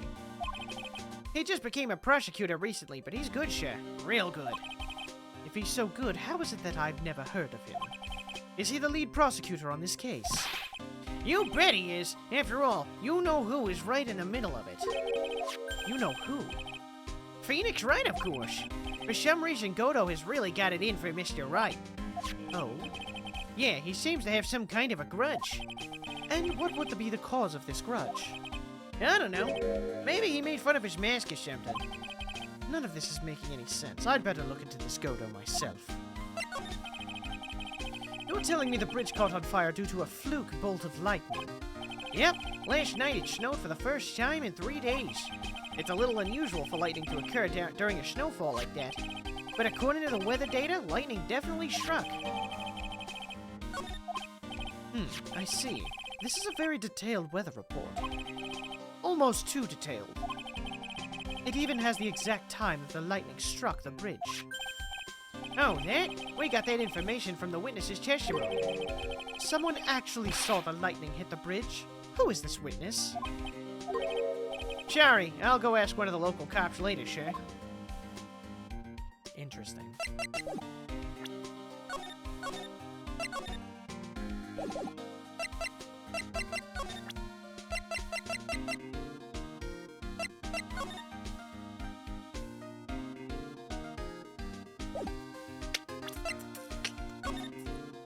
Eagle Mountain weather data for February 7th. Snow, with occasional lightning strikes. Snow 7 to... snow 7 to approximately 10:50 p.m. Lightning 10 to approximately 11 p.m. Lightning struck Dusky Bridge at 10:45, around 30 minutes passed between the fire starting and going out. Interesting.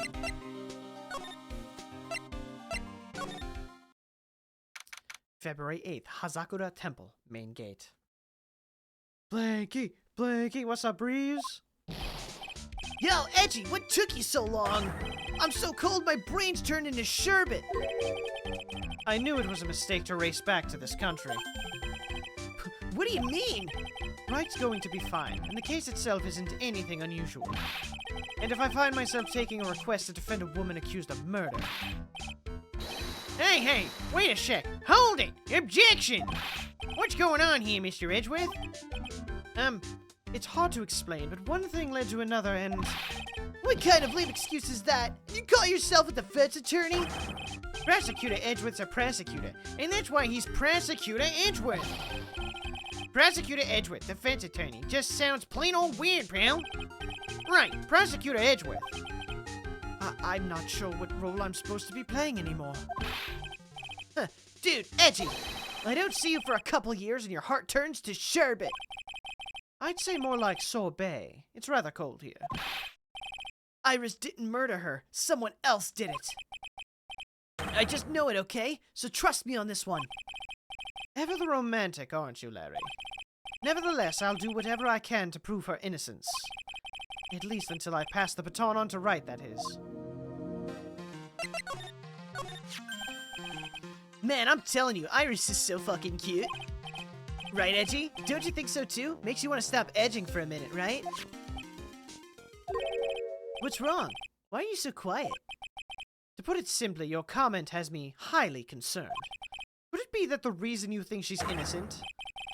Come on, a girl that cute can't possibly be a murderer. I was right after all. I should never have come back. No, don't worry. I see things for how they really are this time. Honest! If I had a penny for every time he said that. It's just that, well, Iris is a delicate flower. You can't force things too much. Know what I mean? Hey, it became attractive to the owner. I have no idea what you're talking about, Larry. Oh, forget it. I didn't say anything. Larry, where were you and what were you doing on the night of the crime? Larry? What? Don't tell me. You think I might have done it? What? Get lost. Go back to your charter jet and get out of my sight, you creep. And I hope your plane crashes and you die!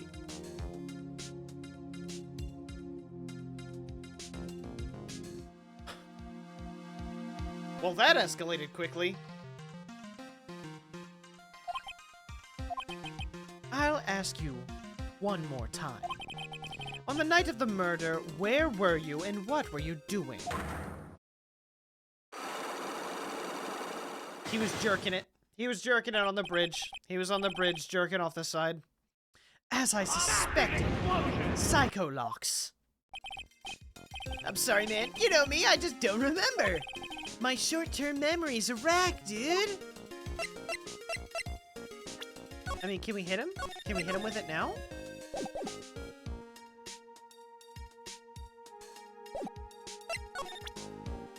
Let's give it a shot. I'll show him my badge.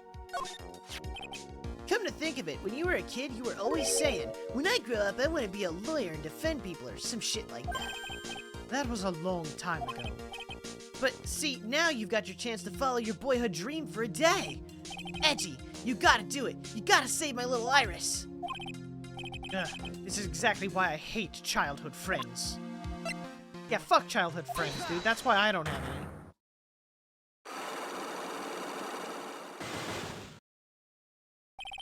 The night of the crime.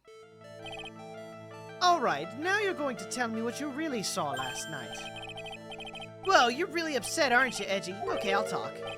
Huh? That was a bit too easy. Yeah, anyway, it was awesome. Never seen anything like it. Around 10 o'clock last night, it started thundering. I'd been sleeping, not sure for how long. Suddenly, zing! The world in front of me went white. Like I'd just been slapped in the face by my old girlfriend Naomi. And then, it was on fire! The bridge is on fire! Dusky Bridge caught on fire. Are you saying you saw it with your own eyes? Hey, why are you giving me the evil eye? I'm telling the truth! There are still 3 Psycho-Locks remaining. That means he's still trying to hide something. By the way, Larry, where were you when you saw that happen? Where, you say? What do you mean? What do you mean, what do I mean? Just answer the fucking question. I was in my own room by the main hall, brother. Where else would I be? As usual, you're as transparent as an empty jelly jar. The problem, I suspect, lies there. There? What do you mean, there? It's impossible for you to have seen lightning strike Dusky Bridge from your room.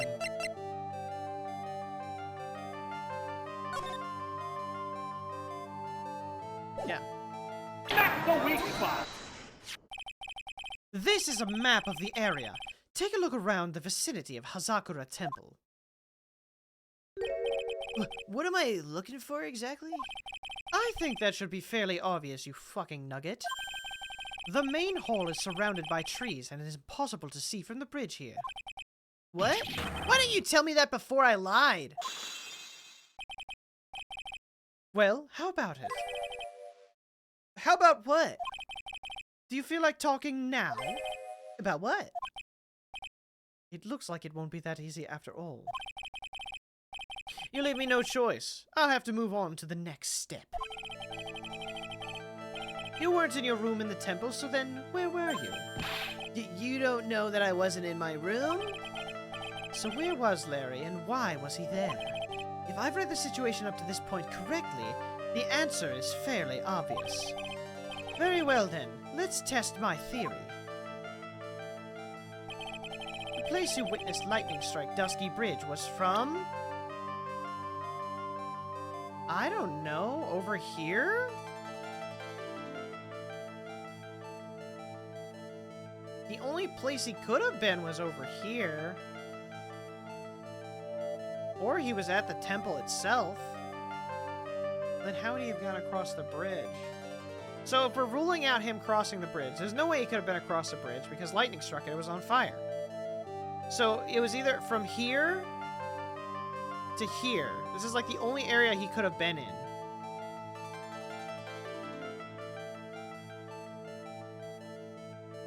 Take that!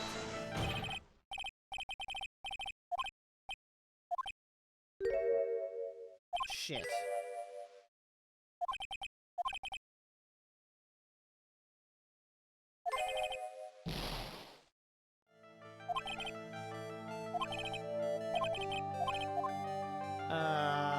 Or he was on the bridge itself? I mean, I don't know if he could be on the bridge, because it hit the bridge. I guess I'm not thinking outside the box enough. Like, I'm thinking, like, oh, it was on fire, there's no way he could cross the bridge. He could have been on the bridge, I guess. Or he could have been at the inner temple and crossed the bridge even while it was on fire.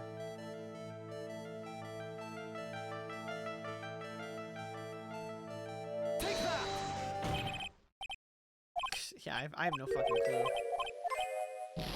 I'm gonna lose all my points here. I'll keep guessing. Fuck it. He was on the bridge. He was on the bridge, right here. Take that!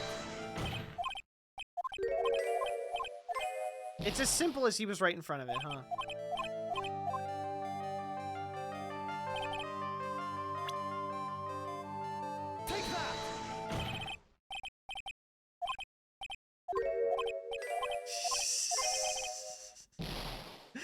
happens if you run out? What happens if you run out of the blue thing? I don't think I've ever run out before.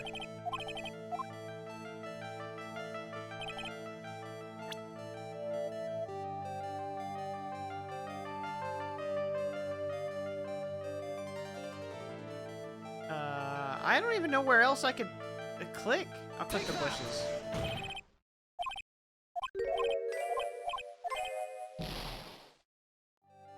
Mr. Edgeworth, Oh, it's another if you push miss! yourself any more, your soul will shatter. Please calm down, collect your thoughts, and try again. Blast it, I've made too many errors. Aw, man! Aw, man! Where was the last place I saved?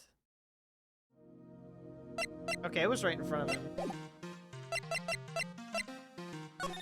I guess I gotta, like, pursue more information? I don't know.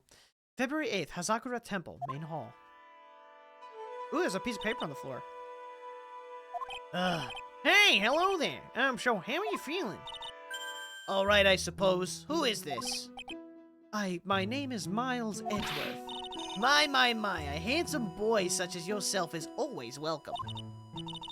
If circumstances weren't so tragic, I might just... Please, don't call me boy. I'm sorry to trouble you, but I'm looking for a woman in a bikini. Well, you found her. Now what can I do for you? I'm sorry, but I don't see any bikinis. Ha ha ha! If you ask nicely, I might give you a peek, big boy. Mr. Edgeworth, this is the head nun, Sister Bikini. She's the witness. Why didn't you tell me that earlier, you oaf? This is exactly why your salary keeps on getting cut. My stomach's already growling in protest. So, what's the latest about my beloved Iris? I love... Dude, she's got the JoJo face. She's got the JoJo face right now. The fucking... Ay. Well, first, I want to hear what you know. Actually, I want this piece of paper on the floor. There are more Enza cushions in the corner of the room. What's that white piece of paper sticking out from under the stack? Reach me! Who's beating you? Who is beating you? Is that why you're so dumb? You need to tell me who it is and we will stop them, okay?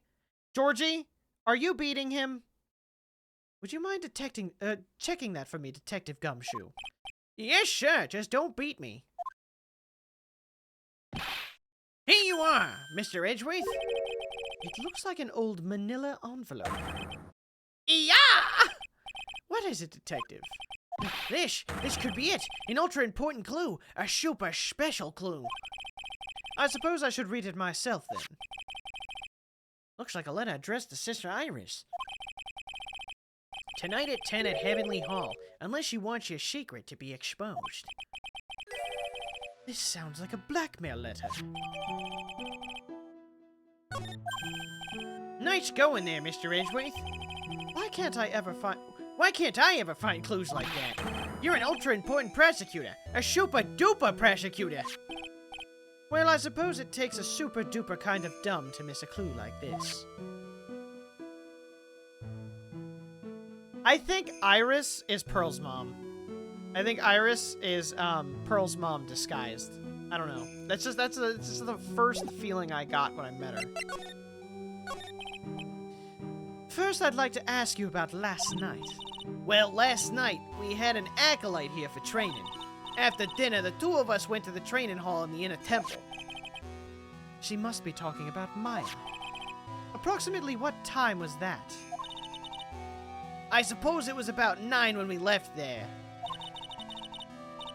Yeah, Elise. Training lasts all night long. It's extremely exhausting.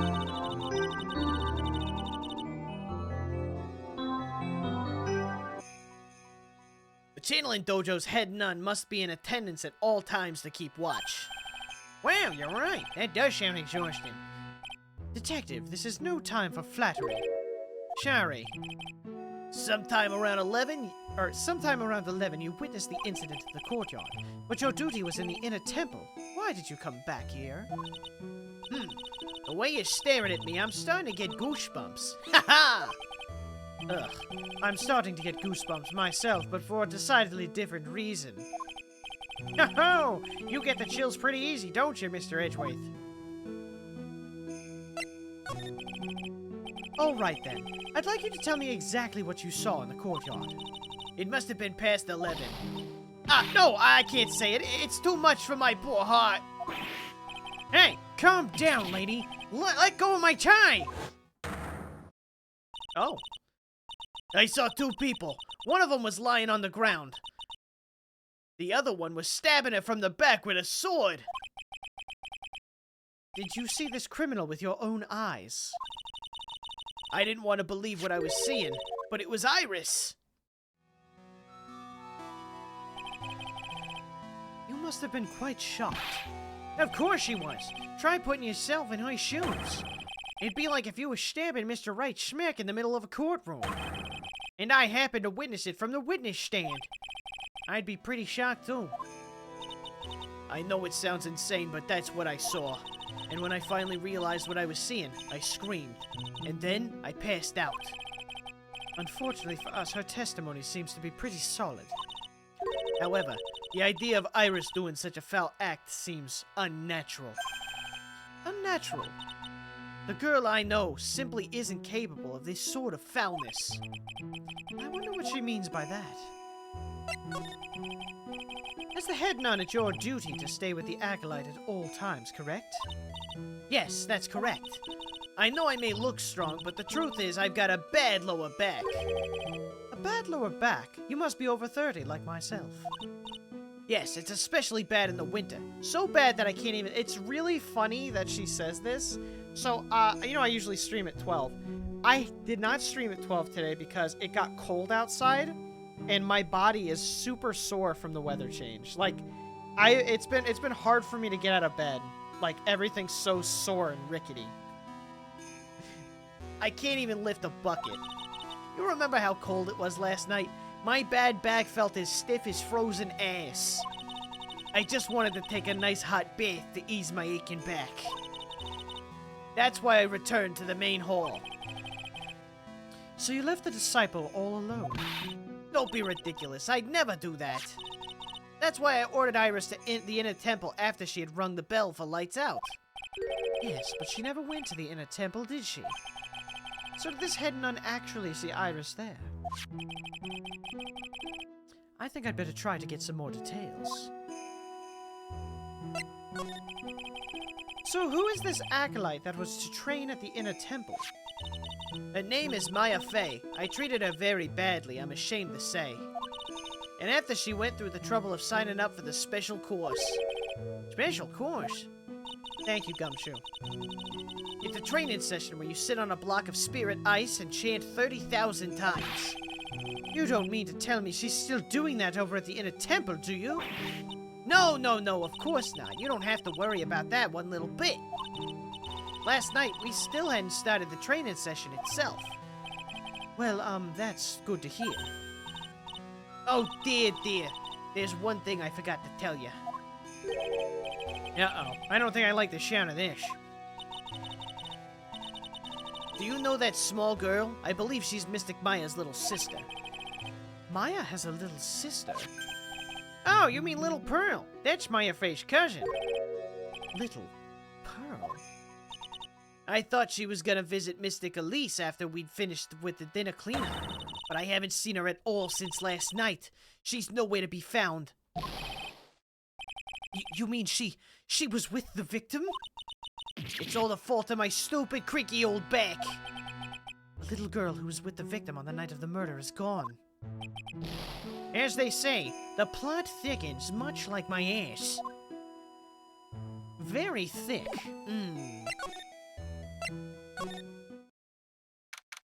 February 8th, Hazakura Temple, Courtyard. And this is where the murder took place, sir. Other than removing the body, we left everything else untouched. Thanks, detective. I'll just have a look around. Looks like the police are still investigating. Oh yeah, by the way, I thought I'd better ask just to be sure. Are you really going to defend that nun, Iris, at the trial tomorrow? Yes, I will. I gave her my word, and now I must follow through with my commitment. Well, in that case, I've got to be careful. Gotta make sure I don't leak the prosecution's whole investigation. Don't worry about it, Detective. Just keep your mouth closed and I think most of it will flow out on its own. You got it, sure. I'll make sure it flows out like water from a tap. Yes, you do that, Detective. Just how much has your runny spout leaked over the years?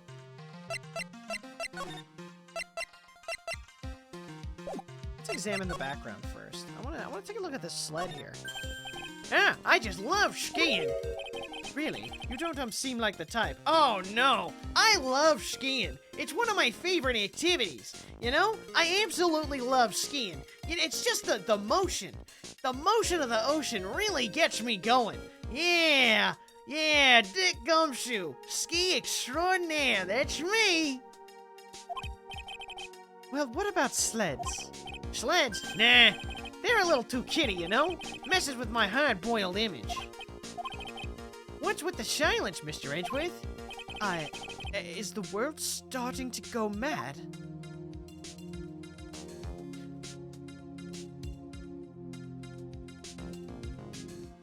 Calm down, guys. Calm down. Everyone calm down. The main gate must be just over that stone wall. Ah, stone walls. I jumped over a few of those in my time. Most of them are good memories, but not all. Detective, perhaps someone should introduce you to the concept of paucity of words. No! No! I thought we were gonna get a ladder joke and we didn't fucking get it. I was baited. It's a lantern. I suppose they light it at night. There's something elegant about the light of a fire.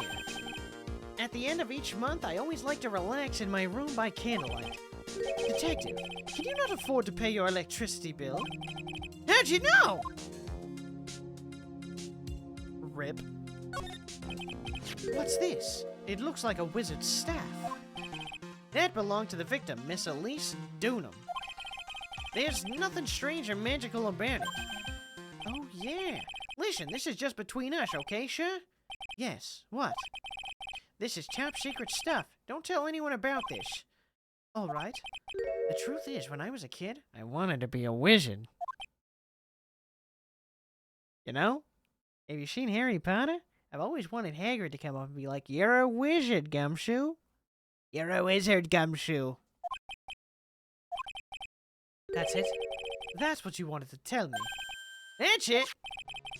This staff was made from a very strong kind of wood. What about fingerprints? Were there any on it? Just the victims.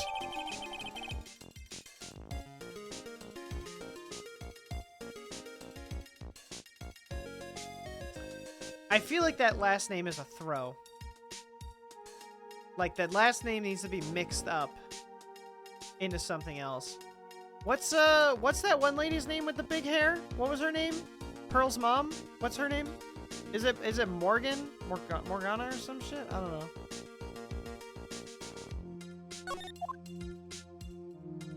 Morgan Fay? Okay.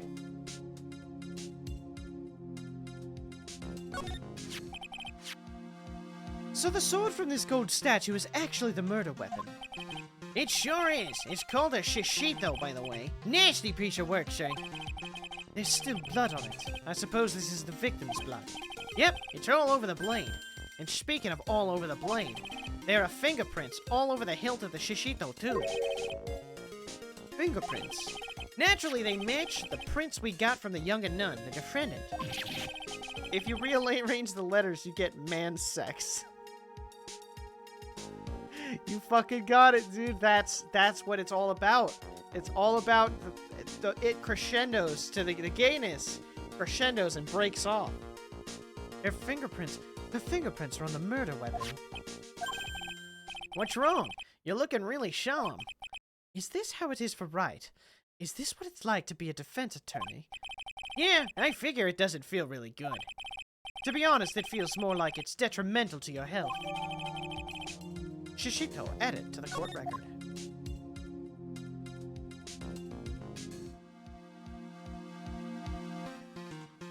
Ooh. The main hall of Hazakura Temple is above us. Hey, you're right, but I'm pretty sure the main hall didn't have a second floor.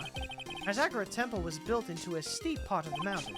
The front and back of the main hall are on different levels, much like you and I. Oh, that makes sense. But wouldn't it be easier to just build the place slanted, say? I fail to see how he can consider that to be an even remotely good idea.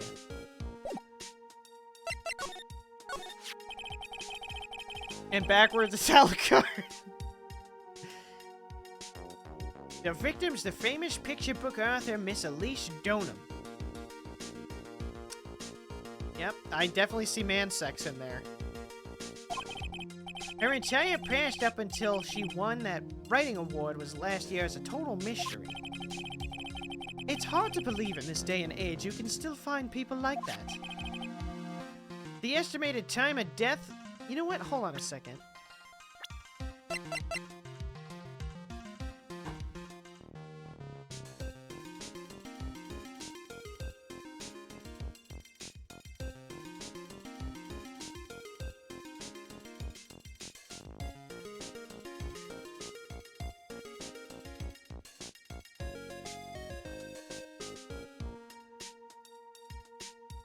That's 100% her.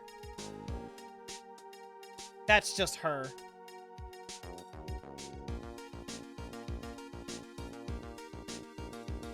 It's gotta be her. He's even got the fucking, like, dimples and shit. Dude, if it is her, the one thing that, like, throws it for me is the hair. Like, she had so much hair that she could do shit with. It has to be her. If her past is unknown past the last year, it's gotta be her. Which also means that she's not dead. Or maybe she is dead and she planned to become a spirit or some shit.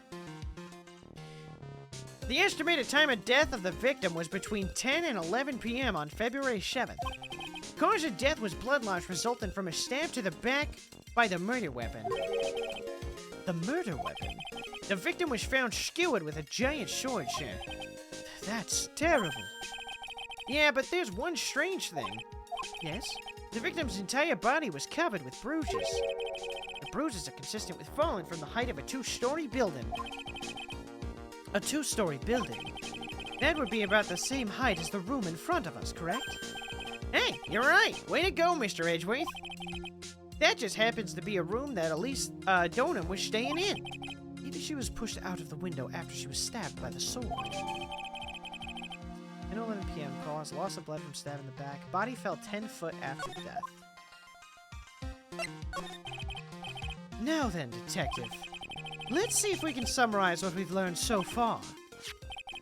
Okay, let's take a look at the map.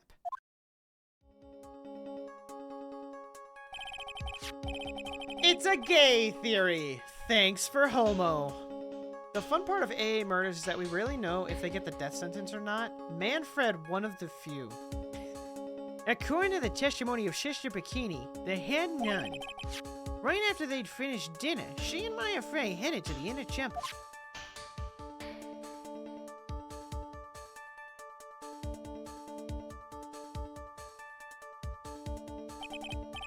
At 10 p.m. after ringing the bell for lights out, Irish went to the inner temple.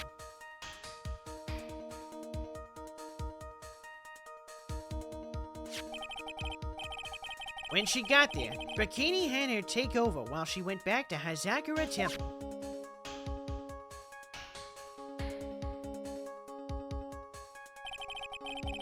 After taking a hot bath to soothe her back,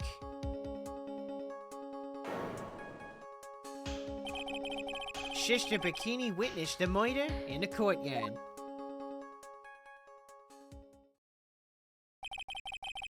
If you want more details, you should ask Bikini herself in the main hall. The inner temple, huh? I'd like some more information about that place. The trial begins tomorrow, but who is the prosecutor?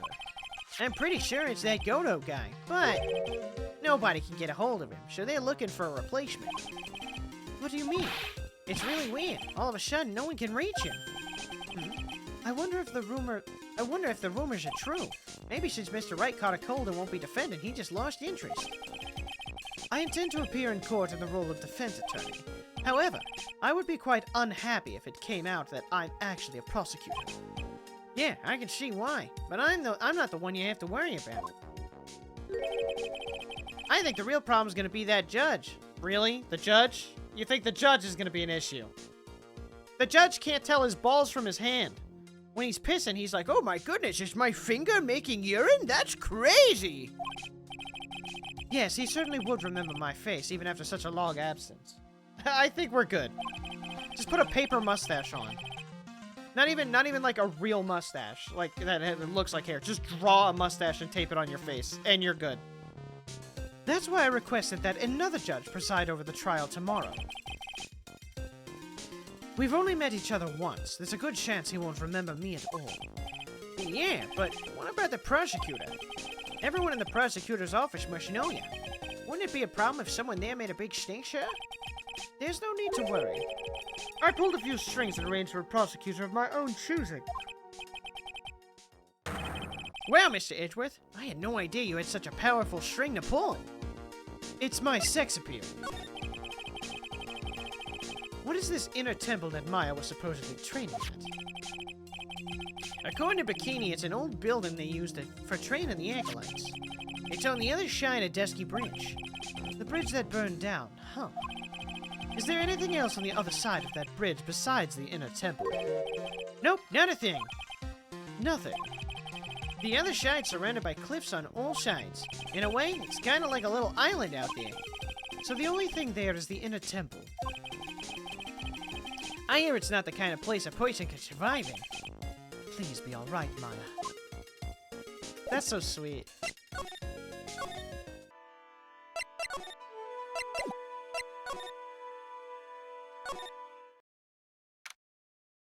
February 8th. Hazakura Temple Gate.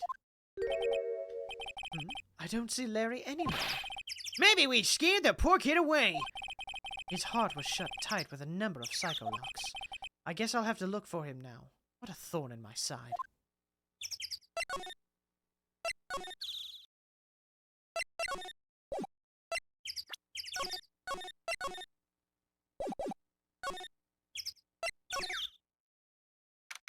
February 8th. Detention Center. Visitor's Room. Oh shit. Oh, you know what? This game has been a blast to watch you play through, Dilly Willy. Thank you. Thank you. That means a lot to me. Because I know, like, I look at like the analytics of stuff whenever I play stuff. And like this does not do big numbers. It does not draw a lot of people in. And I know it's not good for that, but I'm glad that everyone who is here enjoys me doing this. Because I really enjoy doing voices for games. It's like my favorite thing to do.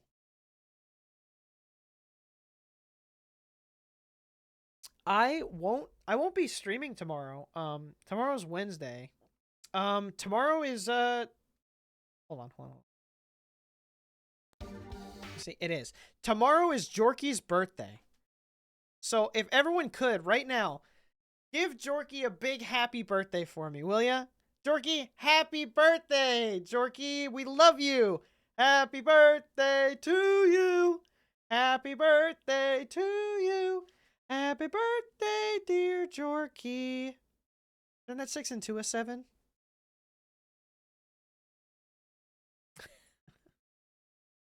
Yeah, big shout out to one of my best mods. Happy birthday, buddy. What are you now? 35? You gonna be 35 or something? 46? 52? 69. Mr. Edgeworth. I came. But I've already told you everything that I... Iris, please remember. I'm on your side. You can tell me anything. Yes, thank you.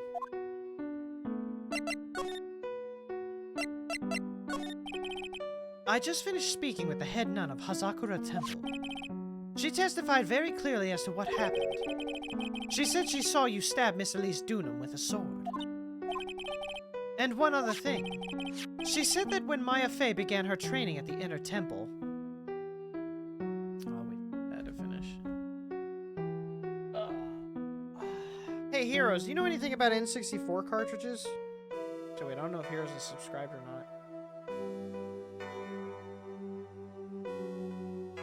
I need a good way to clean the pins on this. I need something better, I think. Because one of these pins is, like, super fucking corroded. Not much. Yeah, I guess isopropyl alcohol will work. But it's really bad. Like, I need something to really clean this thing out. I got this, like, nasty copy of Super Mario 64 that I'm trying to get to work. Mountain Dew? I feel like Coke would be better. Mountain Dew's just trash. She said that when Maya Fey began her training at the Inner Temple, you were there as well. What? When I spoke with you last, you claimed that you never went to the Inner Temple. And yet, Sister Bikini says she met you at the Inner Temple that very night. But I didn't go there. I didn't go to the Inner Temple last night. It looks like she's unwilling to tell me the whole truth. I wonder if I'll find the answers I'm looking for if I break those psycho locks. Then Georgie will slurp every drop. I would use some high concentration isopropyl. Yeah, I think I need a better thing to clean with. I don't want to use a toothbrush. I feel like a toothbrush is too it might damage it. Like, so I was using cotton swabs, but I still can't clean one of the pins. Every dirt fiber that absorbed the dew, he will suck up. He does do the dew. Alright, so do I have to find Larry? I'm gonna move back through everything, and then I'll try to break her Cyclops. See if anything changes.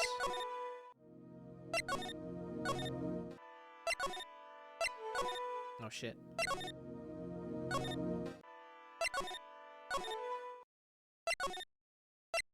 So what you're saying, though, Artist, is that Georgie sees some Mountain Dew, someone spills it on a glass table, and then Georgie starts sucking on the glass.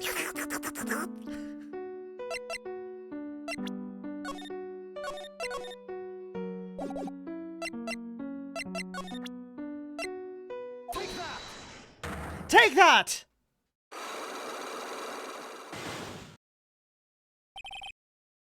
I was frightened. Since I've been handed this case, it's my duty to dig up all the answers, understand? Yes, sir. The smallest flame can sometimes bathe a case in a whole new light. In my years in court, I've seen it happen over and over again. That's why I'm committed to searching until I have those answers. Now then, is it really true that you didn't go to the Inner Temple last night? Yes, I swear. I already told you that. Yes, you said you didn't go because you were frightened. That's right. If that's the case, then the obvious question is, what were you so afraid of? Iris, I wonder, is this what frightened you so much you couldn't even leave your own room? I feel like it's the lightning.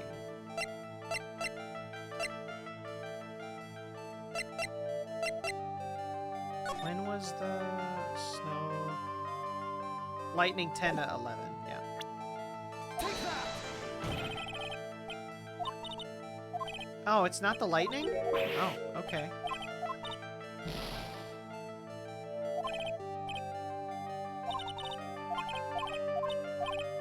Okay, is this what frightened you so much you couldn't leave your room? Do I have it? So, Misty Faye...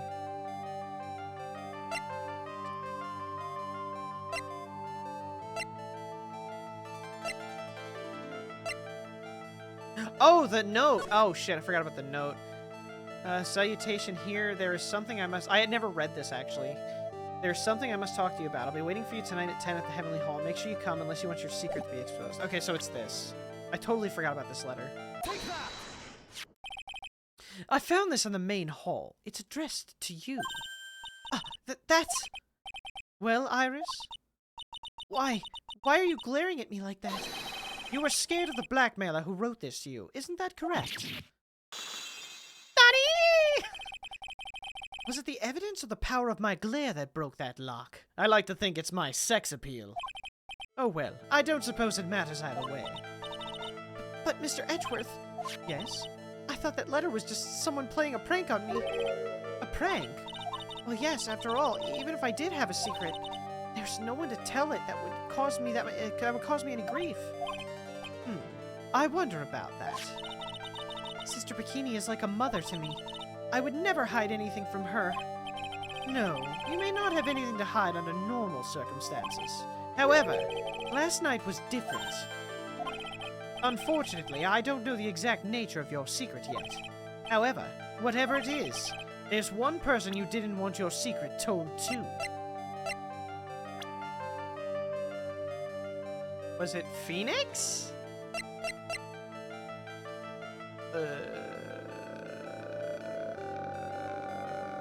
It's, I mean,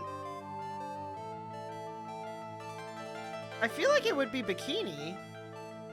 It's either Bikini or Phoenix. They're the only two who are, like, really important. Why do you say that? As they say, it takes one to know one. How could she have known about that? Is she? I accidentally skipped that. It's true that there is deep-seated darkness in my heart. However, the only way I can get rid of it is to fully uncover the truth. Okay, so it has to be Phoenix because, like, she had like 6 fucking Cyclops against them. Phoenix, right? You mean something to write, it seems. And that makes you my competition, bitch. He holds a special place in your heart, and that place is reserved strictly for Edgeworth. That's why you didn't want him of all people to know your deep, dark secrets. Well, what do you have to say? I should have expected as much, especially from a friend of his.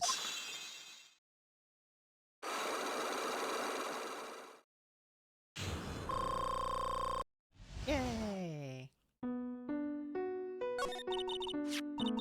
After dinner, this letter was waiting for me in my room. As I said, I was frightened by it. What is this heavenly hall the letter mentions? It's a small mountain shack at the base of Dusky Bridge. A small shack, huh? It's more like a broken down shack that no one would ever want to go near. Where is it on this map? Oh, this must be the thing that breaks, Larry.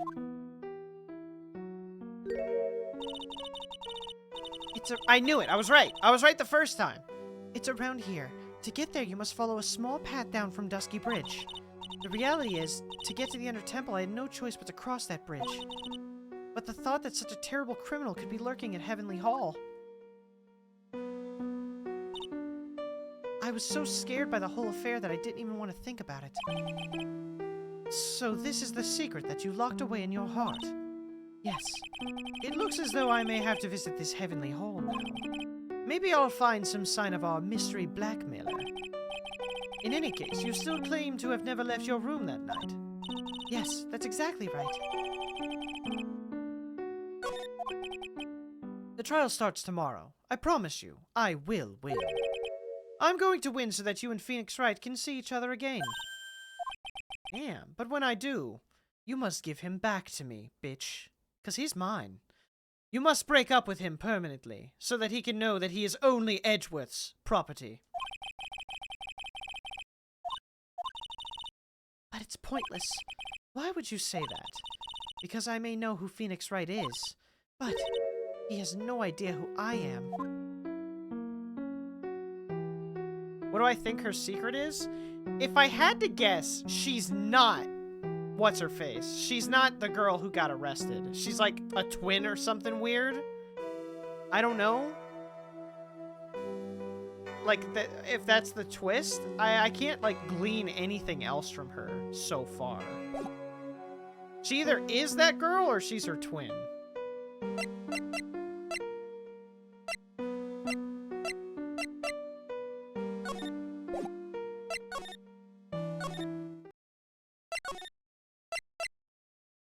There's Heavenly Hall. Let's save before we walk in there. She knows Phoenix. She does know Phoenix. But she could know Phoenix from something else.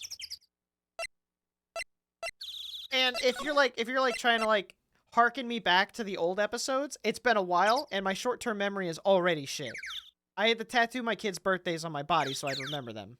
So I won't remember those episodes. Dude! Did Larry paint those?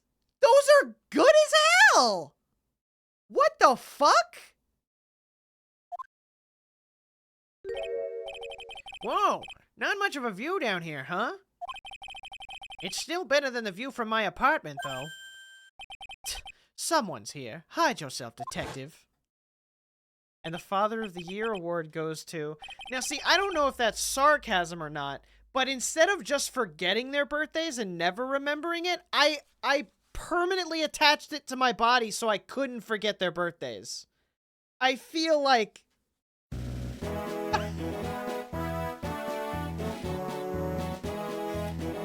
Thank you for the follow, Tea Time Retro.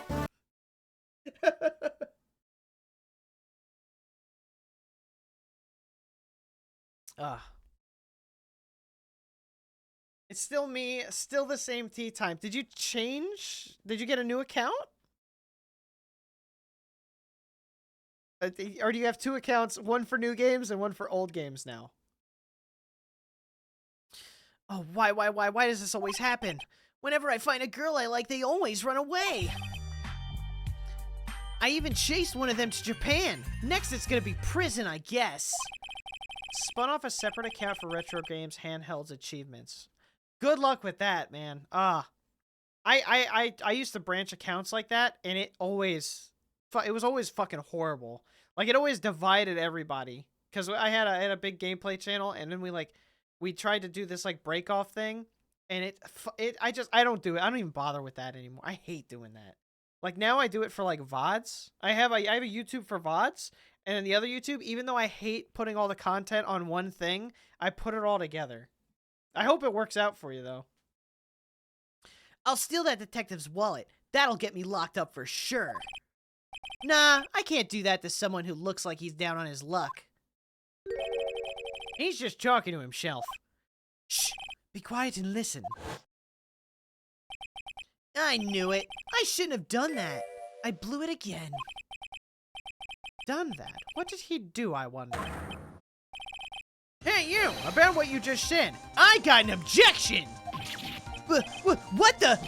Edgy! You dirty rat! Gumshoe, you oaf! I'm sorry, sir. Before I knew it, I was shouting out objection. And in a loud, commanding voice, too. I even pointed with my pointer finger.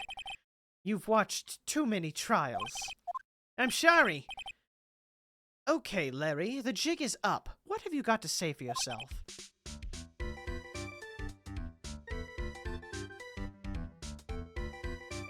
I can become incongruent when I'm, like, vibing in someone's stream and getting all into a game, and they jump into our stream, and Troy's all like, what is that? I've never heard of it. That makes a lot of sense. I also, because I had a Let's Play, too, with another guy. That's how I ended up making my YouTube. To, like, do shit just like that. So I absolutely understand where you're coming from. Because whenever you talk on, like, the joint account, like, no one ever really understands that who is talking at what time, unless they know your mannerisms. And then when you start talking to them in the Twitch chat and it's just the other person, then they're like, I don't know who you are. Who are you? Because I was the one who was always talking to other people, and the other guy never did. Like, he always just, like, just cruised while I did all the work, so... Unga Bunga?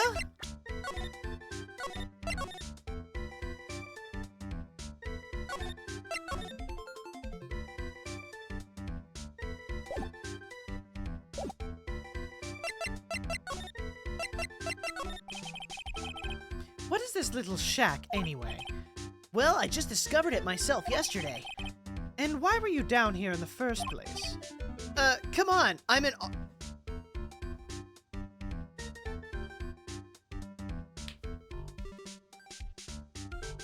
He just revealed himself. Artist is in fact Larry Butts. It's all come full circle. It's all come full circle. That's why he changed his name to a new artist instead of Larry Butts. He went from Laurice to a new artist. He changed his name. We fucking, ladies and gentlemen, we fucking got him. We fucking got him. I knew it was you, Larry. I knew it was you. The whole time. He's rebranding himself as a new artist instead of the old artist he was.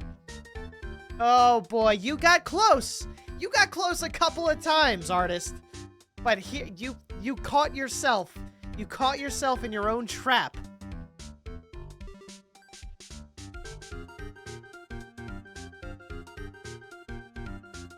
Oh my god, Taylor, that sucks. Oh goodness.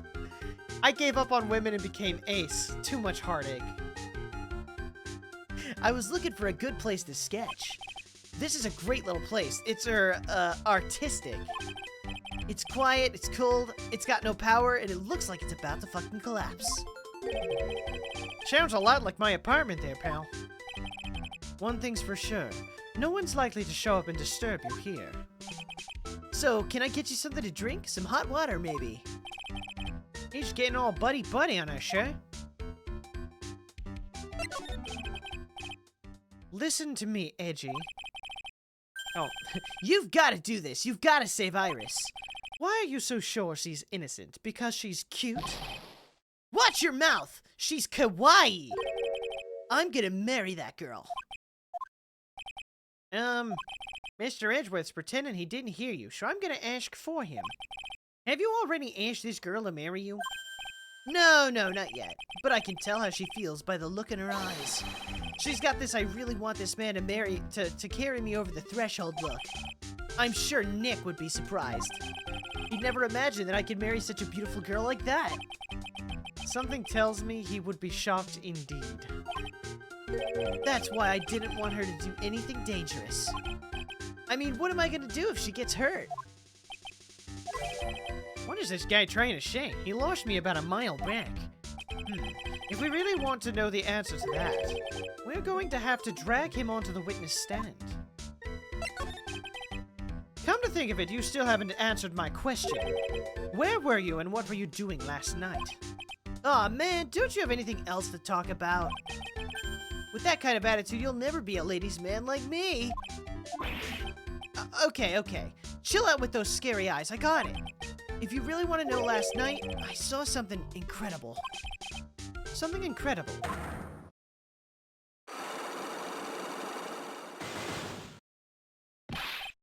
Yeah, but let's not talk about that now. Let's talk about the good old days. What do you say? Come on, I'll pour you a nice cup of hot water. Why hasn't he realized that I absolutely despise talking about the good old days, especially with him? Alright, it's that time. It's time to go asexual. Isn't that the catchphrase, Race Attorney? It's time to become asexual. It's ace time.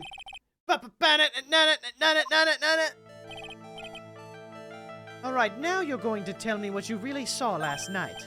Whoa, you're really upset, aren't you, Edgy? Okay, I'll talk.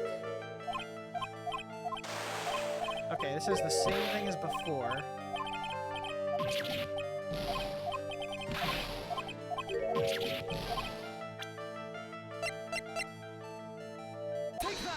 Take that! This is a map of the area. The area. Oh, cool. It's saved it, I guess. How about what? Do you feel like talking now? And then this is the same thing. And then he was at the Heavenly Hall. The place you saw the lightning strike was from, naturally, the Heavenly Hall. Why would I be hanging out in this old shack? It's freezing cold, there's no electricity, and it could fall apart at any minute. Larry, how do you know that anyway? How do you know there's no electricity? After all, it's not that dark yet. Ah! Uh-oh! In other words, you have just provided evidence to prove my theory.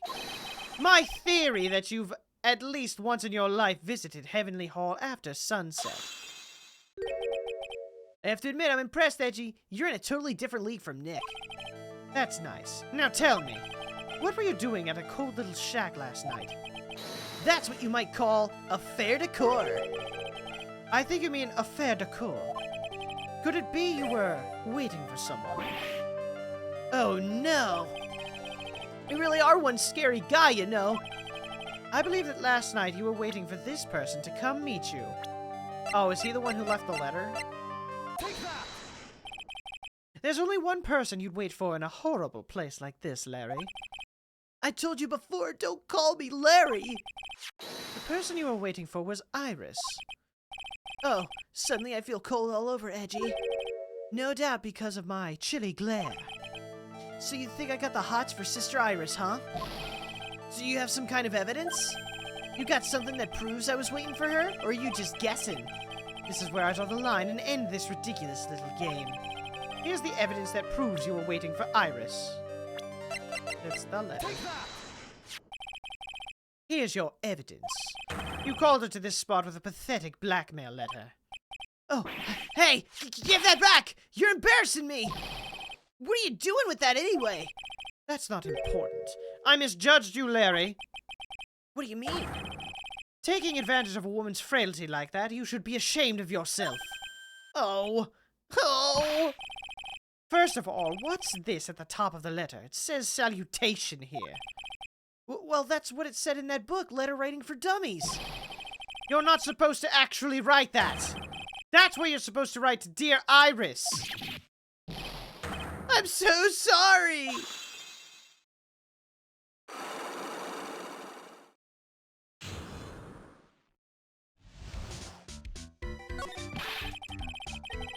So you were here in Heavenly Hall last night, weren't you, Larry? And you saw the lightning hit Dusky Bridge, did you not? Sorry, Edgy.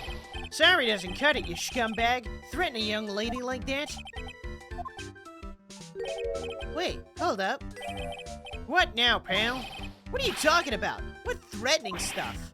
And I'll tell you what, you tried to scare Iris by threatening to expose her secret, pal. What do you mean threaten? When did I threaten her? Unless you want your secret to be exposed. That sure sounds like a threat to me, pal. Blackmail, in fact. Give me a break, it's a love letter. Haven't you ever been in love? What did you just say? My love for her burned so hotly it could melt all the snow on this mountain. Oh. Then what is this secret you mentioned? Come on, Edgy. Don't you get it? I'm talking about the secret love between her and me.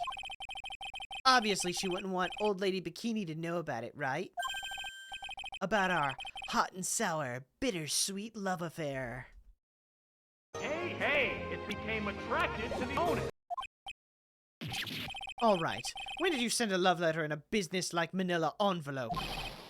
Give me a break. It's not my fault I didn't have any other envelopes. Yeesh! Then why were you so quick to apologize, pal? It's because Edgy gave me that scary look. What's wrong, Edgy? Why are you so quiet all of a sudden? That's it. That's what all those huge locks were about? I don't understand. Why you're so defensive? Well, I don't know either. I guess the thing is, you shouldn't expect too much from a guy like me. My last name is Butts. Hey, come on, don't let it get you down. But, Mr. Edgeworth, this guy's still hiding something. I know it. What do you mean, Detective? Don't forget what this guy said just a minute ago. If you really want to know, last night, I saw something incredible. He's right. Larry! What? You're looking at me like a hungry dog that just found out he wants the bone. What was this something incredible you saw last night? You're going to tell me, Larry, one way or another. I already told you, didn't I? I saw lightning strike Dusky Bridge. Yes, and I believe it was the incredible sight you saw. And now now that I think about it, something doesn't quite ring true. What doesn't? If that's all there is to your story, your heart wouldn't have had all those locks. Therefore, Larry, I do believe you saw something last night, something more incredible than lightning. What? When? Where? Why? How? Hey, what do you think you're doing? If you hide anything from Mr. Edgeworth, I'll arrest you on the spot, pal. Huh? Ah!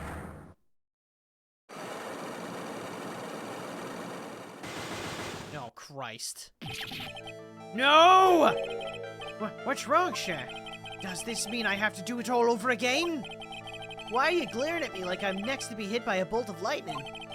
I've just about had it with this Harlequin. If I really want to drag the truth out of him, I'll just have to drag him to the witness stand.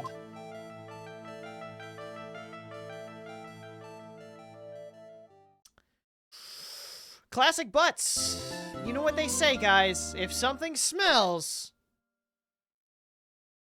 Sledgehammer to the nuts. Exactly. That's exactly what I was going for. If something smells, sledgehammer to the nuts.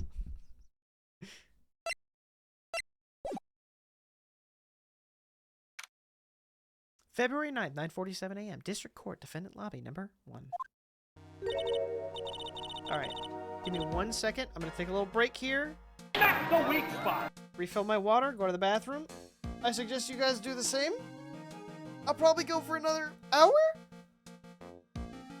Ugh.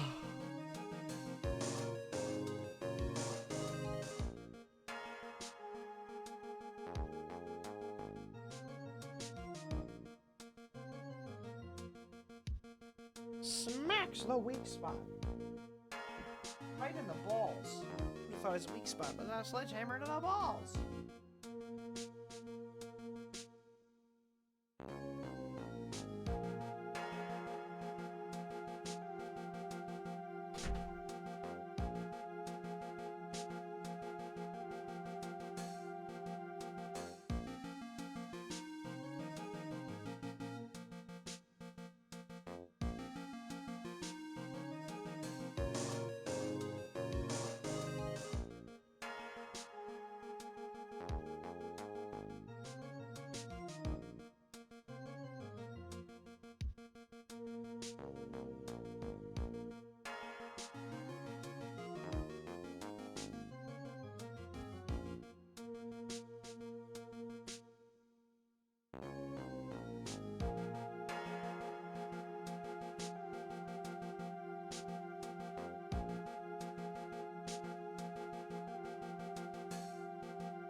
Thank you for keeping an eye on everybody, Detective Dick Morgan.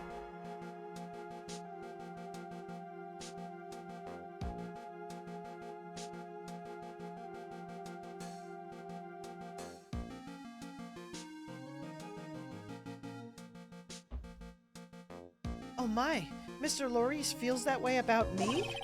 Apparently, he isn't aware of your real secret at all. This is no time to be embarrassed. I'm sorry.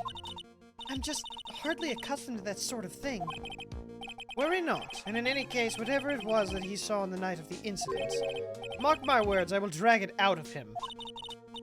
Does that mean Mr. Lorisse is the witness today? No.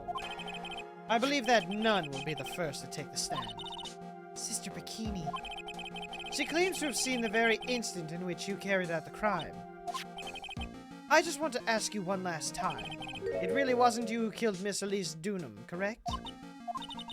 That's correct. It wasn't me. Very well, then.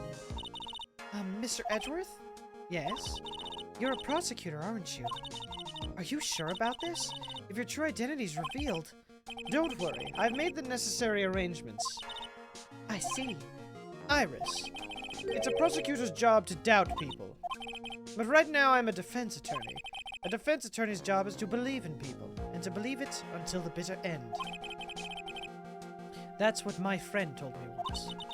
Mr. Edgeworth, I simply ask that you watch and decide for yourself whether or not I am fit to do the task I have been entrusted. Very well, sir. I leave my defense in your capable hands.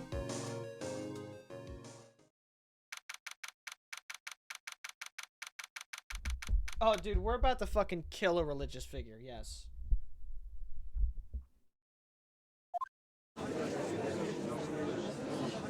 Wait, is he on the wrong side? Hold on, this guy's Canadian, right? Court is now in session for the trial of Sister Iris of the Hazakura Temple, eh? Just gotta add an A to the end, no matter what the voice is. The defense is ready, Your Honor. I can't remember what his voice was that I gave him before. The defense does indeed appear to be ready. However, the same cannot be said for the prosecution in this case. Indeed. I'm not sure I like such a blatant waste of this court's time. An empty prosecutor's chair can only mean that the prosecutor has no confidence in their ability to prove their case. It would seem this case is already over before it had a chance to begin. I'm ready to announce my verdict at this time. This court finds the defendant gay. Objection!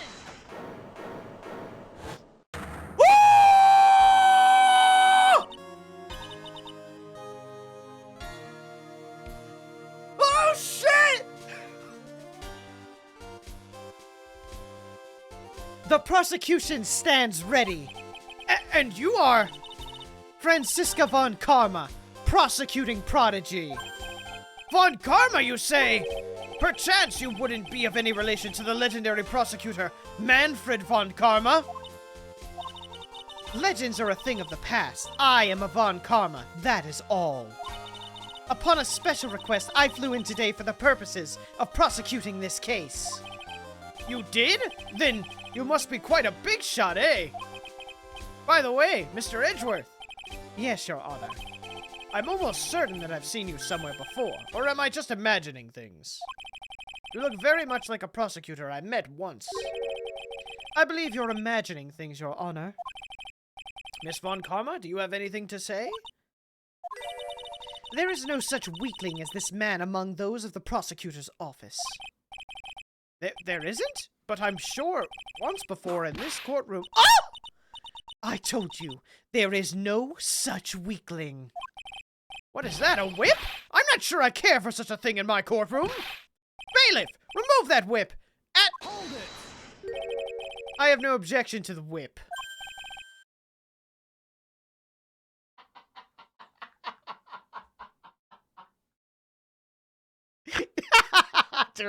Georgie on Saturday night. Yes, I have no objection to the whip.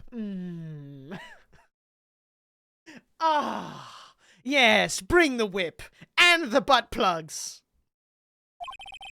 The prosecution can wield the whip or drink 17 cups of coffee. But there's still only one truth. That is what I stand here to prove today. This promises to be interesting, Miles Edgeworth. I had expected to face Phoenix right here today. But looking at you now, maybe this is what I've been waiting for all this time. Miles Edgeworth, I will not allow this chance to crush you slip through my fingers. I see you brought your flair for the histrionic. Allow me to add to the things I'm not sure about. People acting bizarrely in my court. Ah! The stage is set. Now continue with the proceedings, Your Honor. Very well. Miss Von Karma, please give an outline of this case. With as little whipping as possible, please. The murder victim is the famed picture book author Miss Elise Duna. Her body was found in the Hazakura Temple courtyard. She had been stabbed through the torso by a ceremonial sword from a golden statue. The sword in this picture is the weapon in question, correct? Very well. The court accepts this photo of the crime scene. There is no mistake. This was the doing of Sister Iris. After all, there is a witness to her crime. Very well. Please bring this witness to the stand.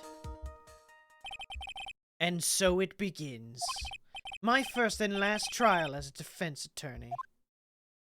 Oh. Witness, state your name and occupation, please. Hold on there. I'm not sure about being not sure if I care for this at all. Witness, please stand up nice and straight. If I recall correctly, there are a few milk crates in the defendant's lobby for our back pain plague to witness. Bailiff, fetch a crate for this poor lady, please.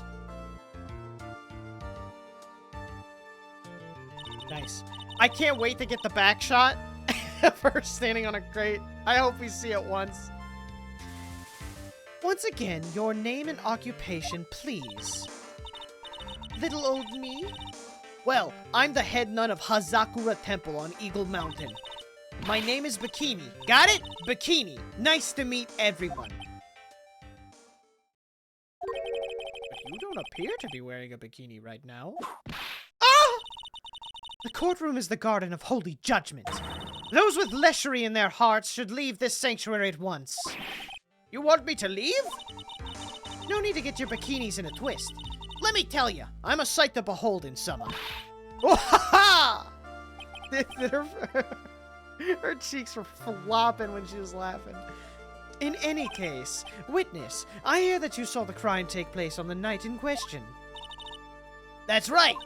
I can still hardly believe it myself, to be honest. There's no way dear little Iris could do anything like that. Let us hear what you have to say, then. First, tell us about... That's all I need. I need the key word. For me to change voices, I need a key word. And I think that's it right there. First, tell us about your movements that night, eh?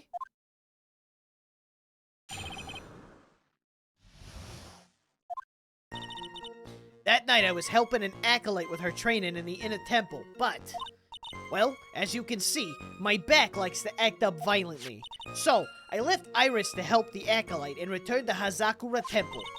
There's no bath at the inner temple, you see, and I needed a long, hot soak in Mountain Dew. It was after I had finished, just as I was heading back, that's when I saw it. So it was simply coincidence that you found yourself returning to Hazakura Temple. Yes, you could say that. If my back hadn't been in so much pain, I would have stayed at the inner temple. That sounds like a pretty important statement she just made. There is only one problem with this testimony that I can see. And you're not about to fall at the first hurdle now, are you, Miles Edgeworth? Mr. Edgeworth, please begin your cross-examination.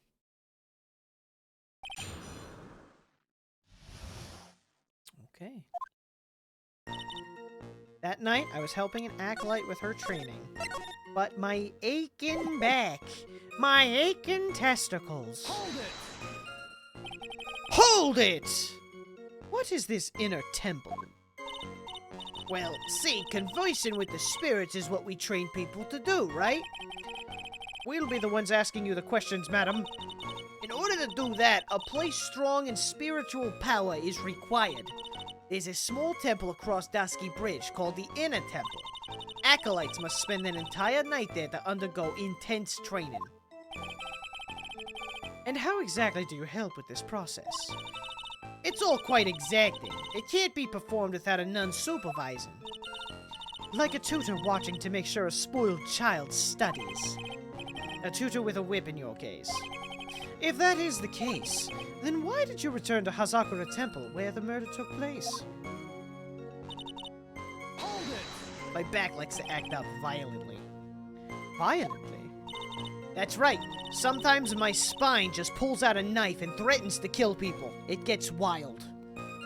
It's no laughing matter, especially in winter. I can't hold anything heavier than a knife and fork during the cold months. Just being alive is like strict training. Yeah, look at her face! On the night of the murder, was this fabulous back of yours hurting again? That's right. Raging like a bull in a pig pen. I almost fainted once or twice.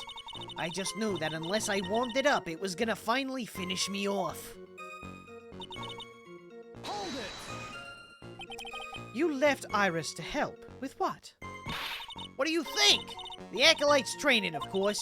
It was just past 10 p.m., so we were starting to enter into the training exercises proper. Wasn't it your place to remain with a disciple? Well, the job is simply to watch over the Acolytes so that they don't pass away. Just to confirm this point again, that night, you met Iris in the inner temple, correct? Yes, she's a gentle, honest girl. She's never once failed to follow my directions. Hold it! So you returned to the Hazakura Temple in order to take a bath. My back is to blame for everything. It's a do or be done in kind of world, after all. How long were you in the bath for, if you don't mind me asking? My, what a filthy little rogue you are. I know what's on your mind. I bet your next question's gonna be, where exactly did you wash? Dude, okay. This bitch is a JoJo reference. She has the JoJo face, and now she's quoting Joseph. Ah, this is why you have to watch the young ones. What are you going on about? I was, Pathetic, Miles Edgeworth. The lowest of the low. Is there some sort of kick me sign stuck to the defense's bench? Anyway, I couldn't afford to be away from my post for too long, you understand? So... Hold it! The crime took place in the courtyard, correct? When you go from my room to the main hall, you have to take a winding hallway from which you can see the courtyard. That's right. In other words, it was pure coincidence that the witness saw the crime taking place before her eyes. There was no complicated setup in this case. That certainly seems to be true. There's indeed only one problem with this testimony. If I can clearly point out what it is, then I can begin to quantify just how good this witness's memory and observation skills are. Okay, let's see here. And I also have an Acolyte with her training in the Inner Temple. As you can see, my back likes to act up, so I left Iris to help the Acolyte and returned to Sakura Temple. There's no bath at the Inner Temple, you see, and I need a long hot soak. So, would it be... I left Iris to help the Acolyte and returned.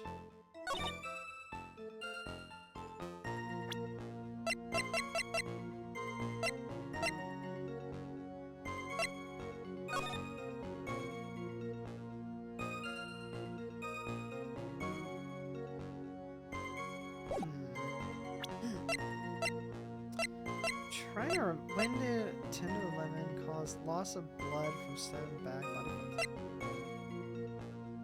Ring lights out about 10 p.m. and was then in her room until the murder was discovered. Ah! Right! Objection! Got it! Yeah! Witnesses have to undergo their own trials, I'm afraid. The defendant's fate rests on their powers of observation and memory, after all. Well, don't worry. I'm more than up to the task. I'm a woman of faith. After all, the head honcho of Hazakura Temple. In that case, Miss Honcho, I'd like you to explain something for me. The discrepancy between your testimony and that of the defendant, Iris.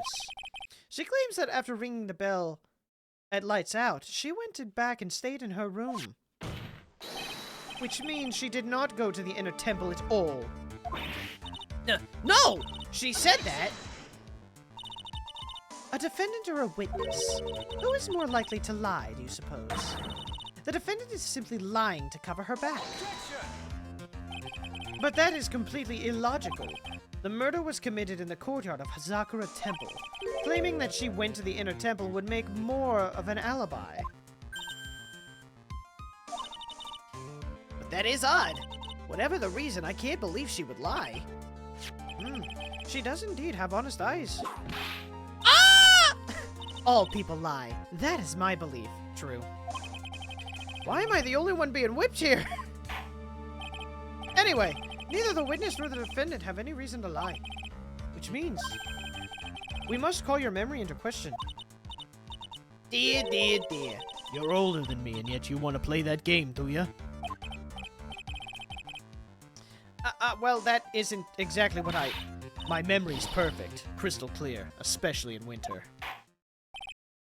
Then I suppose it's too early to end this cross-examination, eh? Mr. Edgeworth, if you are going to question the memory of this witness, you will need to show more of a decisive piece of evidence. And this guy's Canadian. Oh my god. Holy crap. This is D3. And Ace Attorney 3. Oh my god, it all makes sense. Holy crap. Understood, Your Honor. I was naive to think that alone would do the trick. Then please add your comments about Iris to the testimony. And let us return to the cross-examination.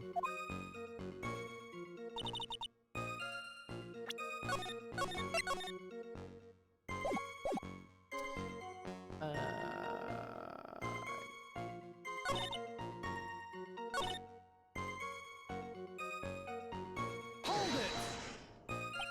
Are you sure that you're not making a mistake? You, young man, need to get your estimation of me up from the floor. Ugh. Iris always wears the same clothes. The smallest thing out of place would have stood out like a sore thumb to me. You're making a mistake, thinking I made a mistake. An excellent finish there, witness. Still, I have to wonder.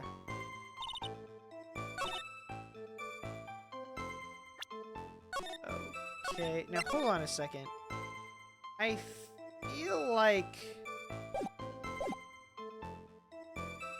Iris came to the inner temple. She was dressed exactly as she had been at dinner. So, I mean, I have her fucking hood, though. Objection! Oh, okay. Witness, let's get one thing straight. I'm not! I'm going to fuck Phoenix Wright if it's the last thing I do!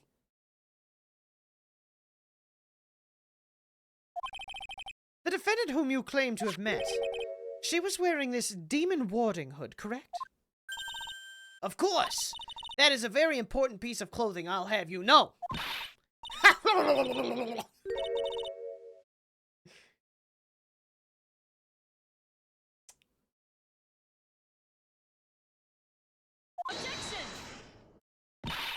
Hold it right there. Why do you have that? That's the question of the day now, isn't it, Miss Von Karma? I'll have you know that this hood was given to someone as a gift that night, before the lights out bell was rung. What? You know where I'm going with this, don't you? If the witness had seen the defendant as she claims, then the Iris she saw should have been missing this very hood. Well, well, well. It's not a bad feeling at all exposing contradictions like this. Now I understand that happy look on Wright's face every time he does it.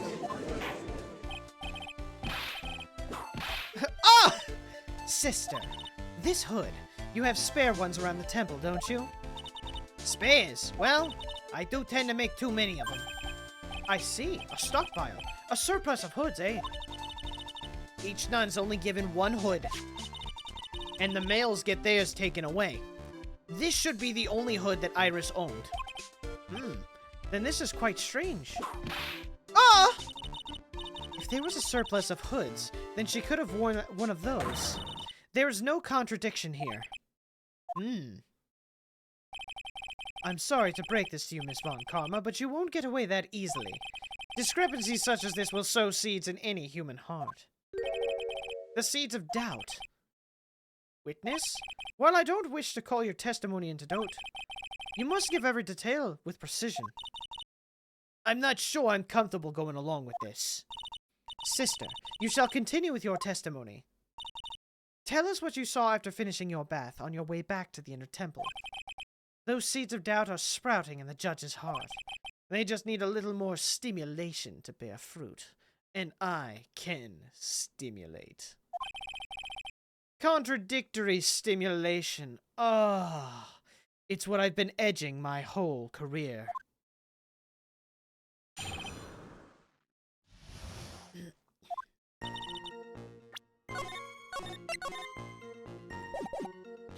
I finished my bath around 11, and I thought I should return to the inner temple.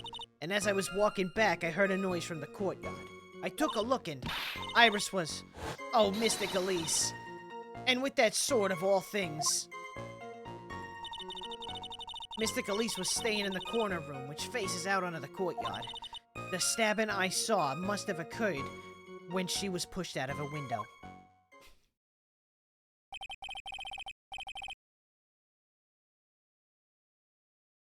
You saw a truly horrible sight, didn't you?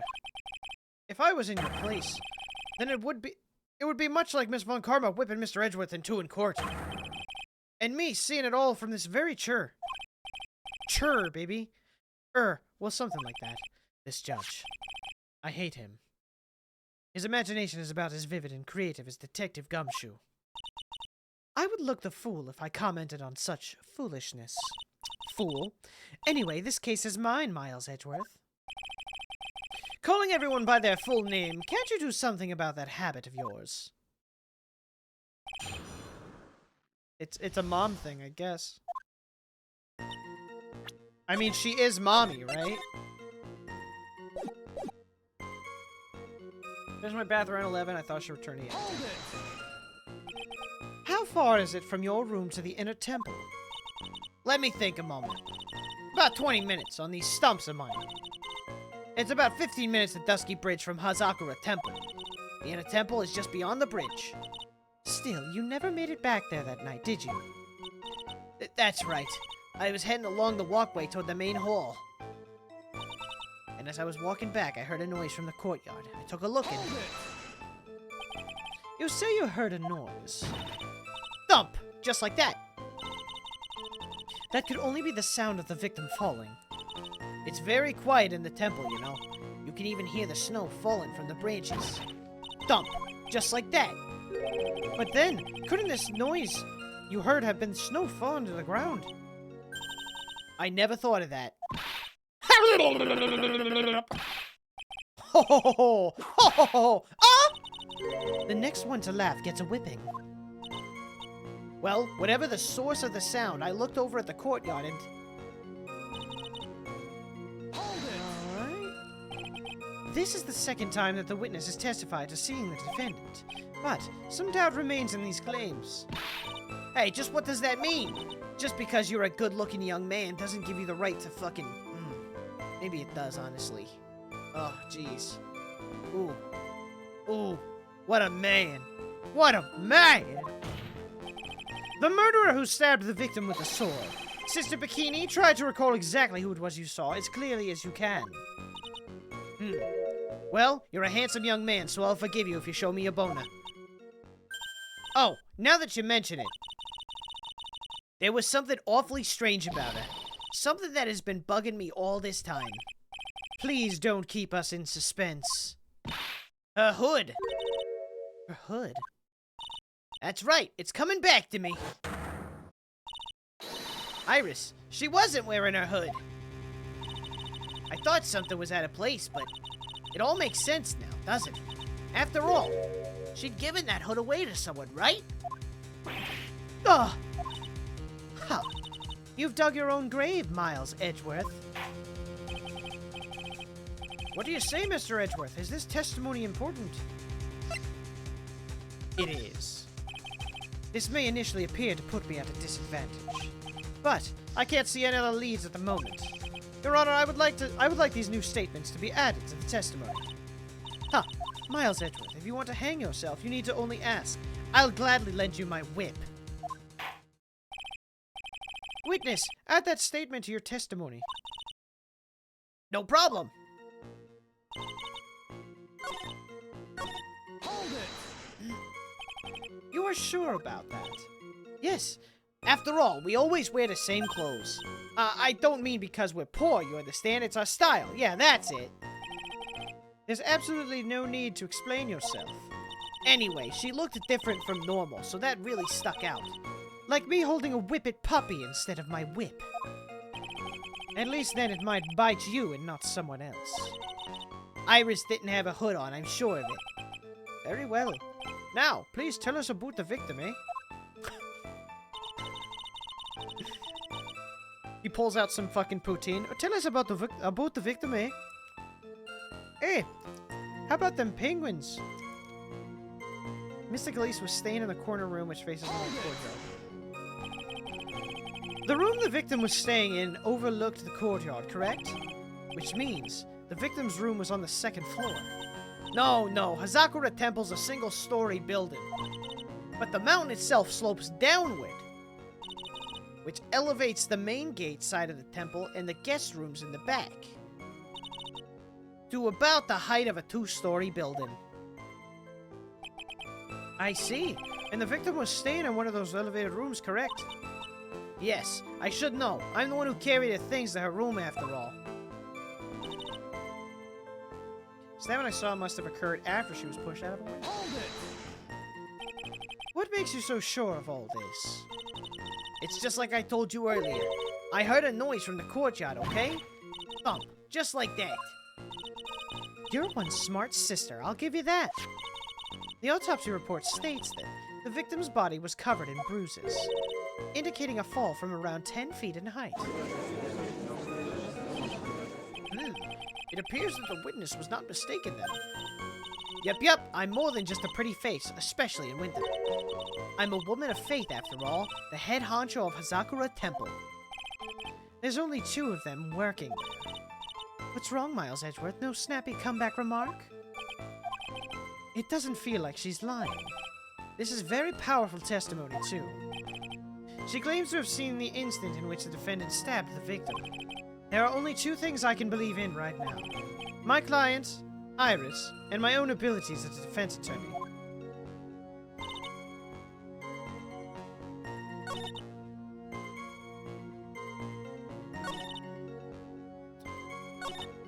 Did you mention it? Iris didn't have her hood on. Okay. I mean, this, I had to add this.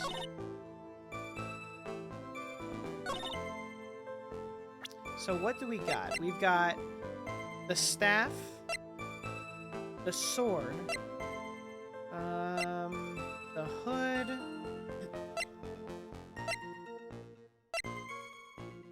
weather report, photo of her.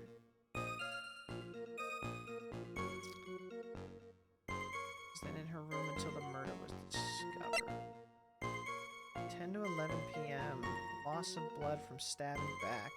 Body fell 10 feet after. Courtyard release. How? How the fuck did she get stabbed by a statue holding a sword?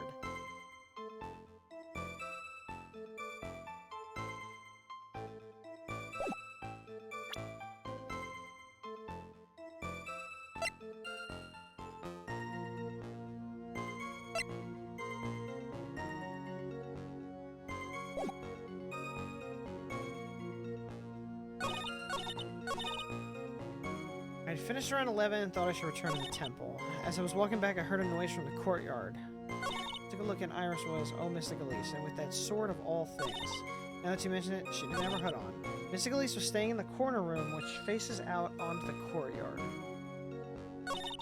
The stabbing I saw must have occurred after she was pushed out of her window. I don't really know where the contradiction is.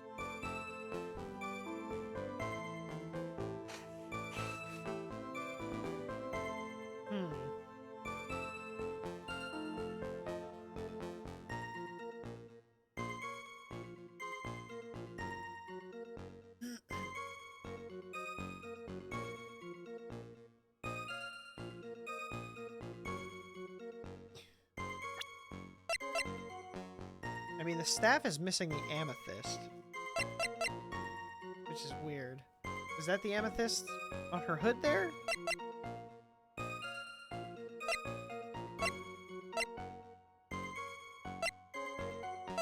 Oh, this.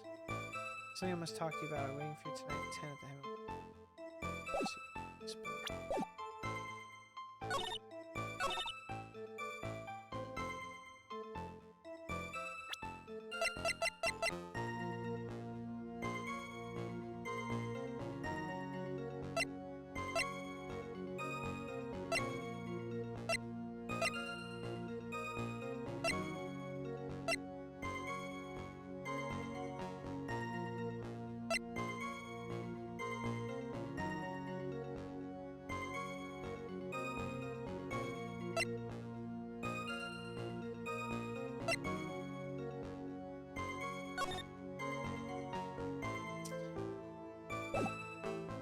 I don't get it.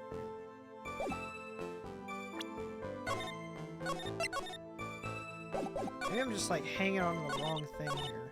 How far is it? 20 minutes. 15 minutes from Dusky Bridge to Sakura.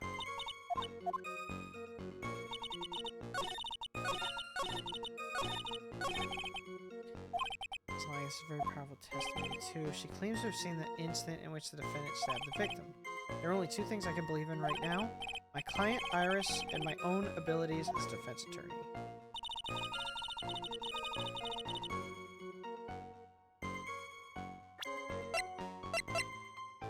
So I feel like the testimony is important. Rang the lights out bell at 10 p.m. and was in her room until the murder was discovered.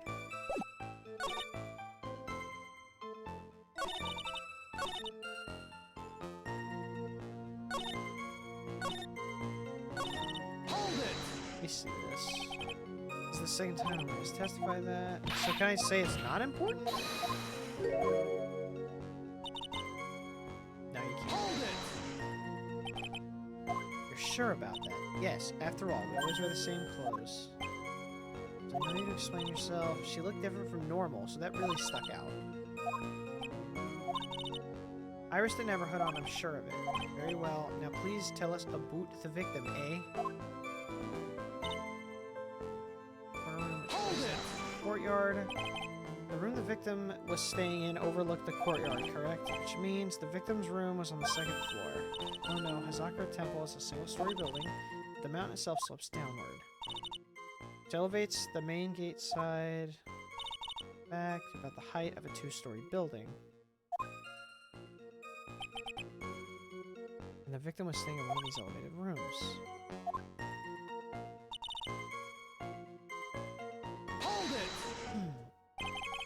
What makes you so sure of all this? It's just like I told you earlier, I heard a noise from the courtyard, okay? Thump, just like that. From one's sister. The autopsy report states that the victim's body was covered in bruises, indicating a fall from around 10 feet. It appears that the witness was not mistaken then. Yep, I'm more than just a pretty face. Especially in winter. Woman of faith.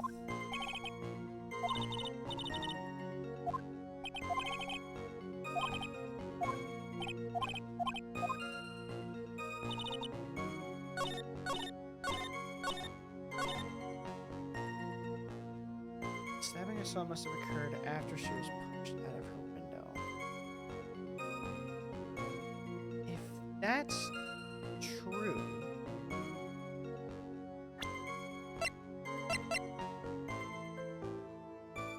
Okay, I guess what I'm looking at here is if she fell, how did Iris get to her so quick? How was Iris right there? If she fell out of a window, how did she get to there? Because after she heard the thump, she went right to her.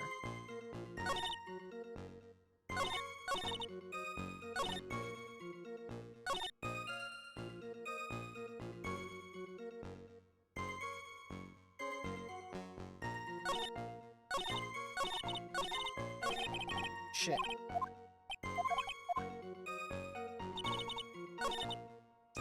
Like, I heard a noise from the courtyard, I took a look, and...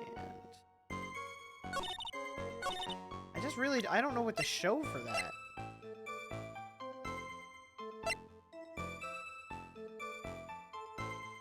Objection!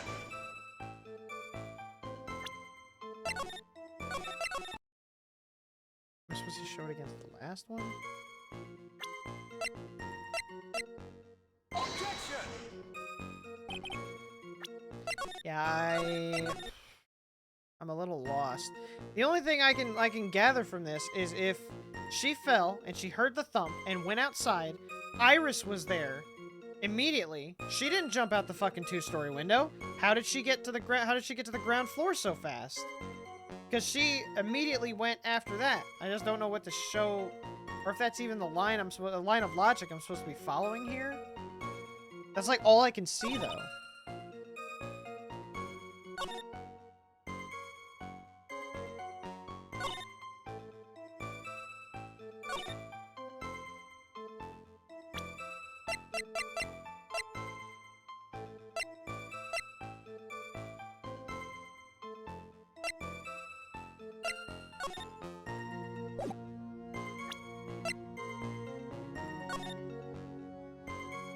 Lightning from 10 to 11? I mean, I guess...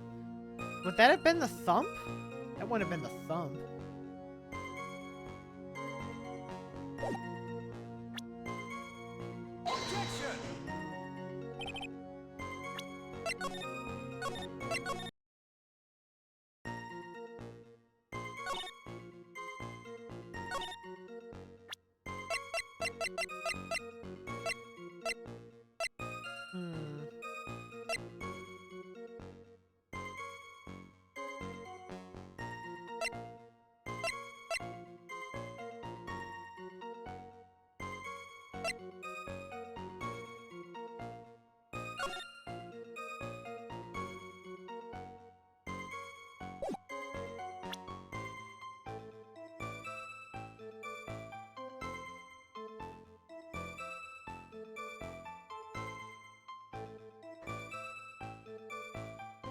I might need a little help. I'm definitely super stumped. I have no idea.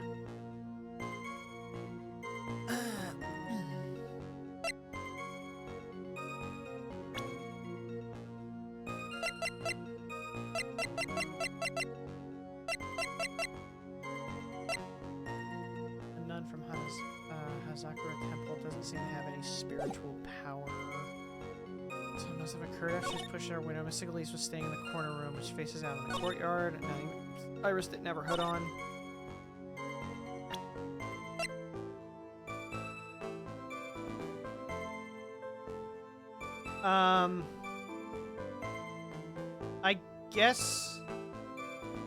I guess the statement.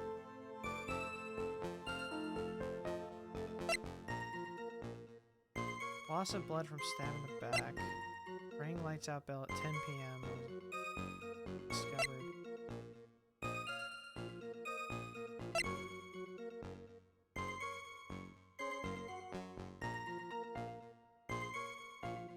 Oh, okay. Thank you. I feel bad. This is like the first time I've needed any help in all of these. The stabbing I saw must have occurred after she was pushed out of her window. Okay. I will try my best to gather my thoughts and not just like totally guessing. The stabbing I saw must have occurred after she was pushed out of her window. So I feel like this is the thing, what I was saying. She was pushed out of the window. How did she get there so fast? How would Iris have gotten there so fast? There's no way. Okay. The courtyard. I mean, and also, if she was pushed out of a window, how the fuck did she end up under a sword held by a statue like that? Okay, so there's that.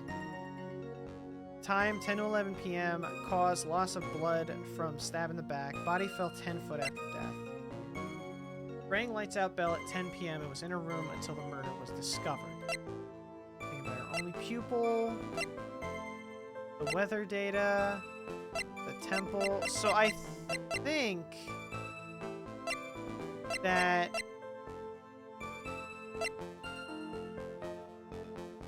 after she was pushed.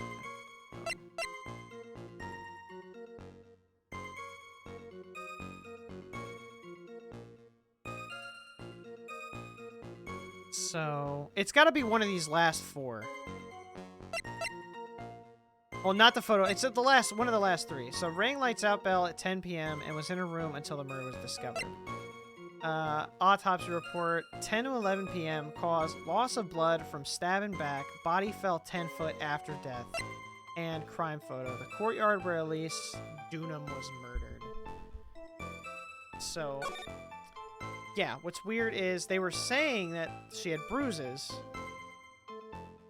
and fell. I don't get how she fell in this position. That's very weird to me. And 10 to 11 p.m. caused loss of blood from stab and back. Body fell 10 foot after death. So, the stabbing I saw must have occurred after she was pushed out of her window.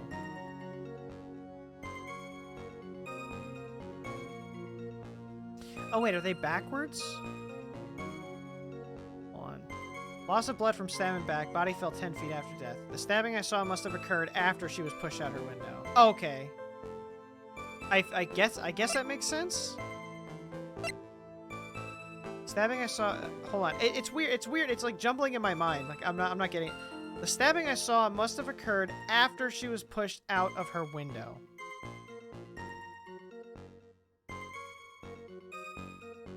"10 to 11 p.m. on the autopsy report. Loss of blood from stab in back. Body fell 10 foot after death." I think that's it.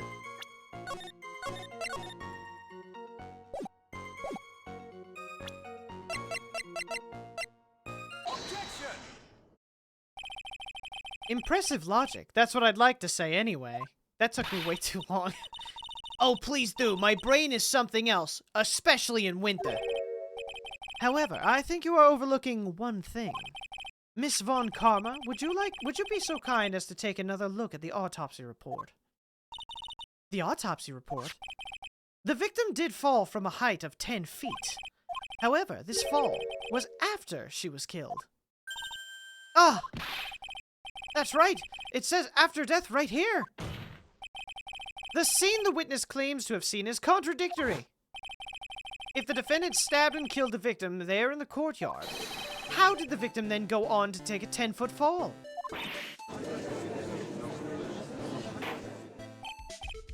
Order! Order! The victim was killed and then fell. If that's the case, then the victim must have been killed in her room, don't you agree? That is the logical conclusion. Yes, that's right. The victim must have been stabbed by the defendant in her own room. And she was then thrown out of her window down into the courtyard below. Is this where it comes full circle? Where they fight? There's no way she could have been on the ground floor? Were there any signs of a struggle in Miss Donham's room? She was stabbed with a sword. That would leave a blood stain, wouldn't you agree? Well, Miss Von Karma, was there any blood? Oh! No traces of blood were found in the victim's room. Your whip has just caused traces of blood to be found on my glorious play-off beard. However, if there was no blood in the room, then your claim that— Ah! I'm sure there's no need for me to go over this, as I'm sure your honor is well aware of when a stab wound produces the most blood. When it produces the most blood? Very little blood is actually lost at the moment of a blade's insertion. If you want to talk about when the most blood would be lost from a body, that would be when the blade is removed. Indeed, with the weapon still in place, it acts like a lid on the wound. That's true. With the weapon still in the body, there wouldn't be much bleeding. A perfectly reasonable line of thinking. We have come to a conclusion then. The victim was thrown out of the window with the sword still in place. This removes all of the contradictions. Except, how was Iris at the bottom? I must admit that this is a probable version of events. I'd expect no less from Franziska Von Karma. She locates and takes control of every vital point. It seems that we need a clearer testimony from the witness. Remove all supposition on your part and tell us only the facts, please. Witness, please! Remain standing on the crate! Don't go selling me short now. The weight of winter snow has bent me out of shape, especially my back and my mood. Sister, please give us your testimony. I will give you a vigorous massage once we are finished here. With the whip? Oh boy. All right. Interesting.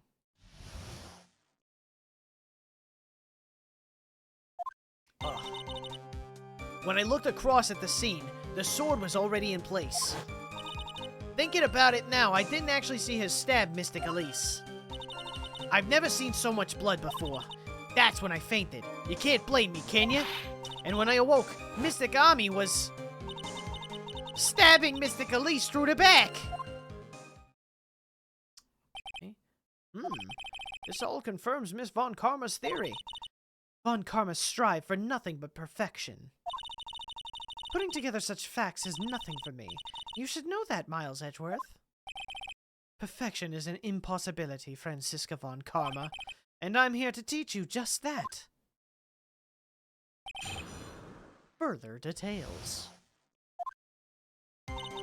When I looked across at the scene, the sword was already in place. At that time, was the victim bleeding? Well, I was very shocked to be seeing all of this, of course, so I'm not entirely sure. But I don't think I saw any blood. Not then. I'm sure that you didn't. The weapon was acting as a plug in the wound. In any case, let's be clear on one very important point. Did you actually see the instant in which the victim was stabbed?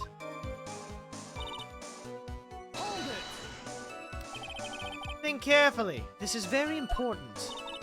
It's Iris we're talking about here. I'm thinking for all I'm worth. No. When I looked over, the sword was already in Mystic Elise's body. It might not be conclusive, but this testimony supports her theory. The victim was stabbed in her room and then dropped into the courtyard. I think that proves it rather well, Miles Edgeworth. I've never seen so much blood before. Hold it! So you're saying that you saw the victim's blood? That's right! Some of it had splattered on the iris, too! When the defendant was arrested, she was meditating in her room, and her blood-flecked clothing was neatly folded in the corner. What? Her clothes were blood-flecked as well. That seems quite conclusive to me. What should I do? Press this point further? Of course. Going back to your previous statement, you said that you saw little bleeding when the victim was stabbed. But now you say you saw the victim bleeding. Well, I say that what I saw is what I saw. What did you see? Maybe I didn't see the poor woman get stabbed, but I saw the girl pull the sword out of her, plain as day. Pulling the sword out? Well, it wasn't exactly pulling, it was more like it came out. Witness, you will add this to your testimony. Oh, was that important? More important than you can imagine.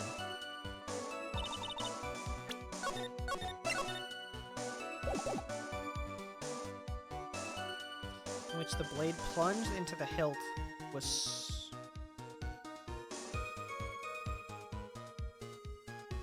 Plunged into the hilt?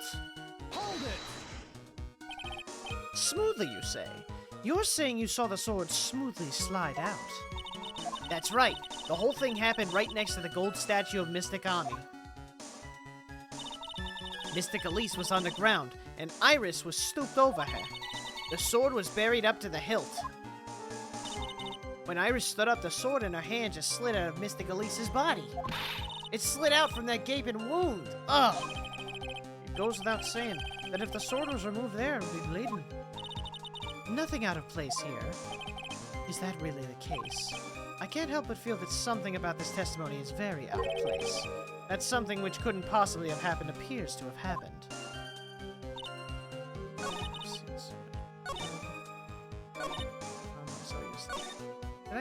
Is this the one I just pressed? Was the bleeding caused by the killer removing the sword? No mistaking it. I remember it clear as day. Don't you think that's a bit odd? What do you mean, Miles Edgeworth? Why would the killer pull out the sword? What? If all she wanted to do was place the weapon in the hand of the gold statue, then there was no reason to remove it from the body. All that would have accomplished is causing the victim to bleed unnecessarily. Your thoughts, Miss Von Karma? That's... Indeed, it's strange now that you mention it. I'm going to need to find an answer to this mystery, too. Anyway, the witness saw something terrible. So what did you do after that, witness?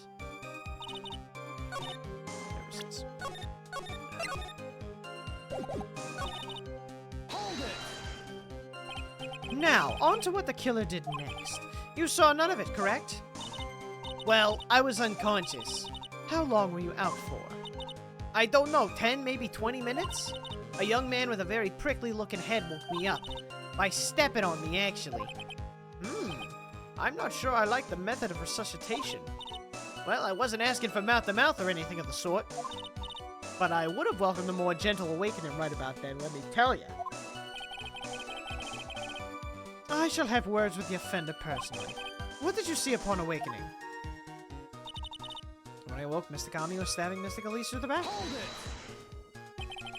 By Mystic Ami, you are referring to the golden statue, correct? Just stabbing someone with the shishito, a sacred treasure, is terrible enough. But to then to make Mystic Ami hold the blade. Truly a heinous, despicable crime. It's easy to despise something. Anyone can do it. However, there's something that cannot be done so easily. Whatever it is, I'm sure it's doubly hard for you. Anyway, what's the problem? Exactly why would the killer set up this gruesome scene?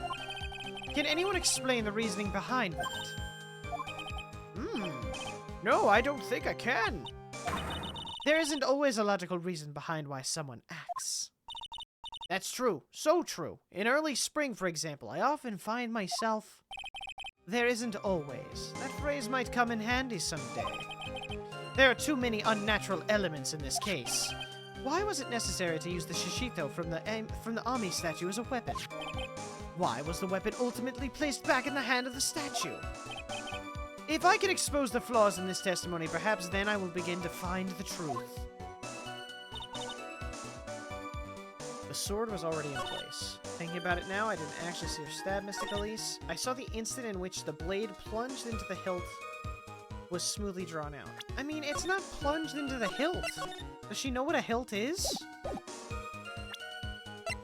Objection! Sister Bikini, you are a reliable witness. At least I'd like to think so, but there are too many contradictions here. Well, what do you mean? You make it sound as though I'm a liar! But you're a handsome young man, so I'll forgive you. What contradictions are you talking about? In the scene that the witness claims to have seen, the weapon was thrust up to its hilt into the victim. Furthermore, the killer withdrew the weapon smoothly from the body. However, both of these are complete impossibilities. What do you mean? Please explain. I'm starting to enjoy this. Explain yourself. To start with, do you think it would be possible to stab someone to the hilt with this? No matter how I look at the defendant, she doesn't appear to be strong enough for that. Doesn't appear? What meaningless dribble. I too may appear to be weak and frail, but I can crush men under my heel and make them weep, should I so choose. Oh, please, Mommy. Do exactly that to me. The objection stands. I wept a little back there, I must admit. That isn't the only issue here. If this sword was truly stabbed into the body up to the hilt, well, just look at all the branches on it. It certainly wouldn't come out smoothly. We also have the problem of the amount of bleeding. It's true that when a blade is left in a body, it acts as a plug of sorts. However, when the weapon is shaped like this, it's an entirely different story. The wound would be too large for the blade to completely stop the bleeding. That's nothing more than a conjecture. In reality, the victim was stabbed with a Shishito. Even a weapon of this nature may still sometimes slide out smoothly, and may still sometimes stop the blood loss.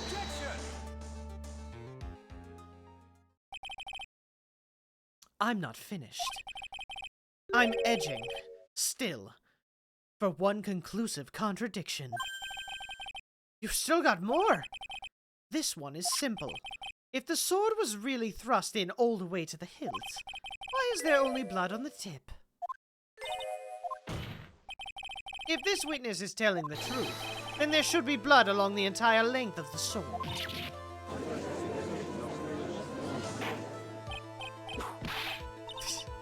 Bravo, Miles Edgeworth, raising this many contradictions from a single piece of evidence. All the other attorneys I know could maybe manage one, if that. But what does this all mean? You could have proven contradictions regarding the murder weapon, but... having come this far, there can only be one answer. And that is... the weapon used to kill the victim was not the Shishito. What?! A foolishly foolish idea born from the foolish mind of a foolhardy foolish fool. Let's examine this again. What was it that made us think this sword was the murder weapon?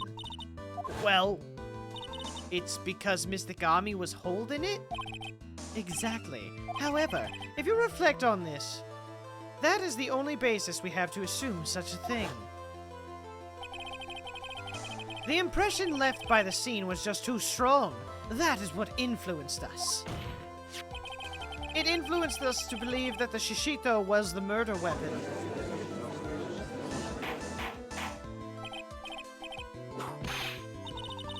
So maybe the Shishito was not the murder weapon.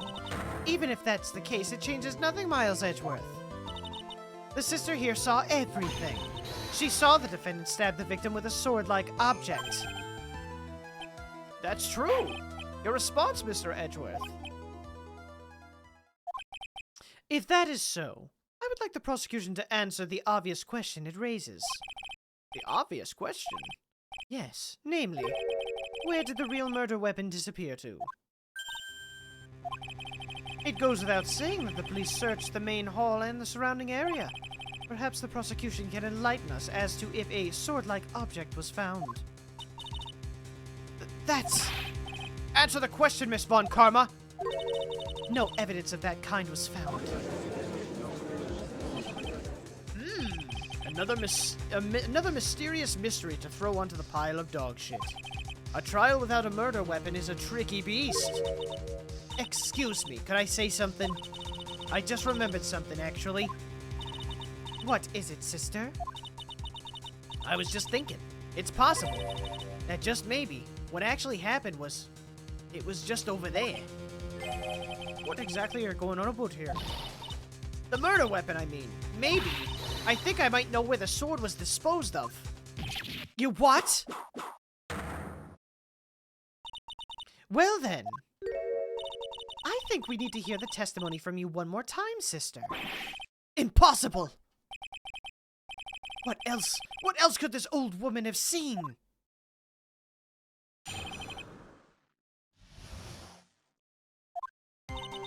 I saw the murder at around 11 p.m. And after asking that it'd be reported, I went out to the main gate. And there I saw tracks that indicated the snowmobile had been used. It takes 15 minutes to walk the Dusky Bridge, but less than 5 using one of those. Maybe they threw the weapon into Eagle River and came back while I was knocked out. Iris could have done that. She could drive a snowmobile after all. Damn, that's conjecture. That's conjecture right there. No hard proof. Well, I'm not in the best of shape, what with my back and my age, you know. Quite. There were indeed snowmobile tracks in front of the main gate. Here's a photograph. I like how it looks like she's holding it. That's cute.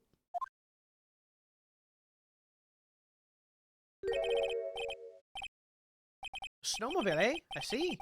Well, it certainly is an interesting theory. The tracks begin in front of Hazakura Temple and run all the way to Dusky Bridge. That solves your pesky little problem, yes? The Eagle River's current is quite swift, meaning that it doesn't freeze over in winter, making it the perfect place to dispose of the murder weapon. Did she really go to the river to dispose of the murder weapon? Mr. Edgeworth, your cross-examination, please. Let's cross-examine this bitch.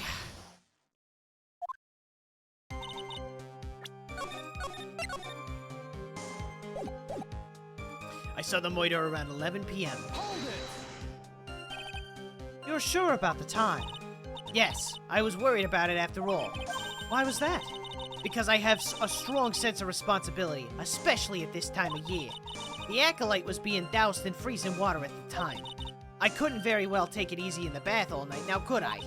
So at 11, I decided to leave Hazakura Temple.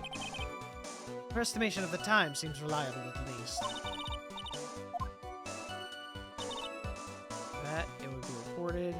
After asking it to be reported, I went up. You asked Phoenix Wright to report the crime, correct? Right, the one who trampled me. It seems she's the type to hold a grudge. There isn't a phone in the main hall, so I sent him to the bridge. Phoenix Wright, he didn't even have his cell phone on him. He had forgotten it at home, apparently. What a naive boy, as always. Not only do I always carry my phone, but I always have my whip in hand, too. Anyway, I was really scared, and it was taking a while for him to get back. So I thought I'd go out to the main gate for a spell. And there I saw tracks. Well, couldn't he have used it? As I recall, there was a snowmobile outside the main gate when I visited.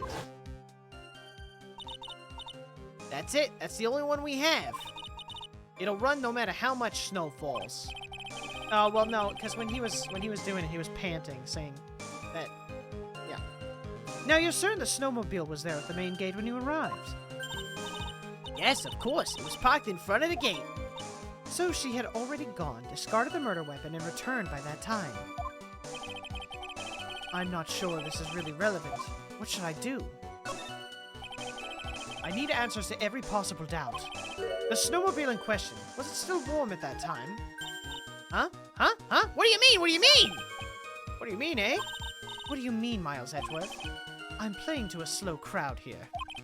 It goes without saying that using a snowmobile will heat its engine. If it was still warm, then it means it was recently used. Ah, I see. I never thought of that. That's right, I overlooked that too. Of course you did. Then answer the question, please, witness. I don't often go around touching hot engines. However, now that you mention it, there wasn't any snow on it. Snow? Yes, for some reason only the snowmobile wasn't covered in snow. There wasn't any snow on it. Curses! It seems highly likely that the killer did use the snowmobile then, eh? How long does it take to get to Dusky Bridge by snowmobile? 15 minutes to walk? 5 minutes with one of those. In that case, why didn't you use it yourself? You could have spared yourself some walking. Ah, there's a reason for that. Have we got a moment for me to explain? I think that's why the question was asked in the first place. It was about a month ago. I was driving my beloved little snowmobile happy as can be. I'd fetched some water and was heading back when I went and crashed into a tree. The tree and my back both went crunch, just like that. Crunch. Crunch. I haven't been able to find the courage to ride anything since then. Anyway, the killer must have used it. Hold it! Refresh our memory, how long were you knocked out for? Like I said, somewhere between 10 to 20 minutes.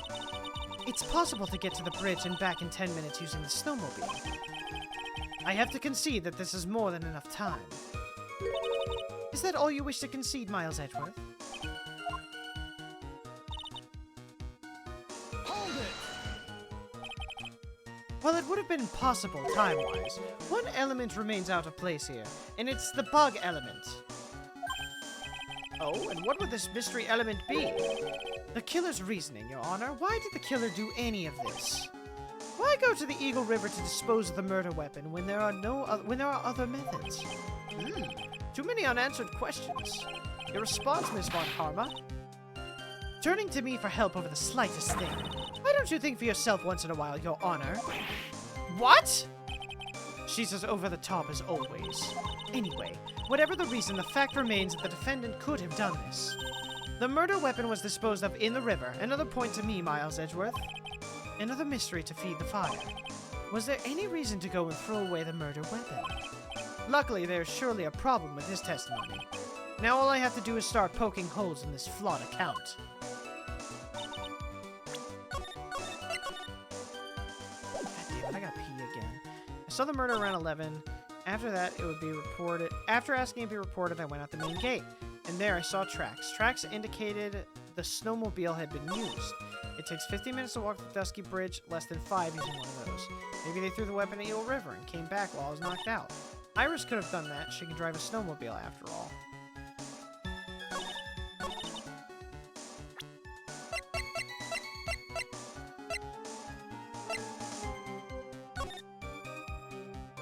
Snow, 7 to 10:50. Lightning struck Dusky Bridge at 10:45, around 30 minutes past between the fire starting and going out.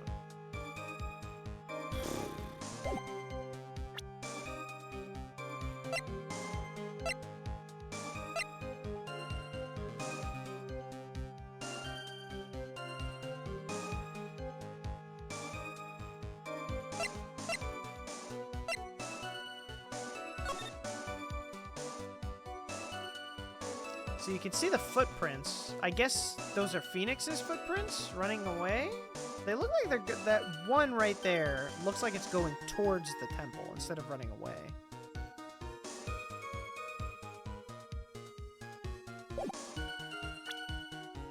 Taken that night from main gate to Dusky Bridge. Eagle River and came back, walked back out. Saw the tracks that indicate news. After asking that it be reported, I went out to the main gate.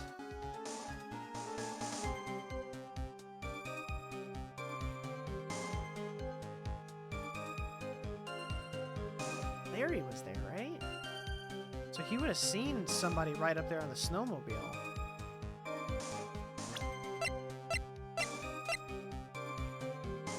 Misty Fae, Master of the Rain technique.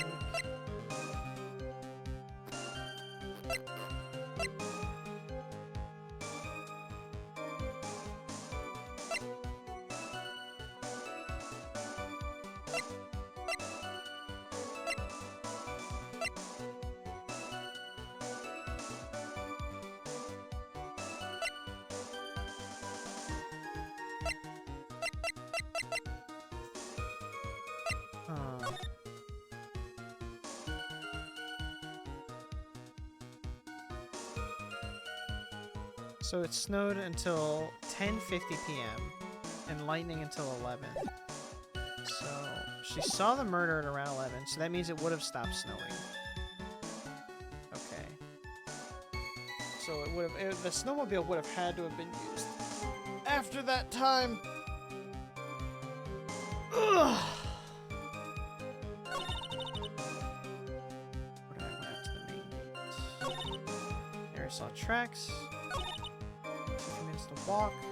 So 5 with that. 30 through the weapon, whatever. Came back while I was not. Wait.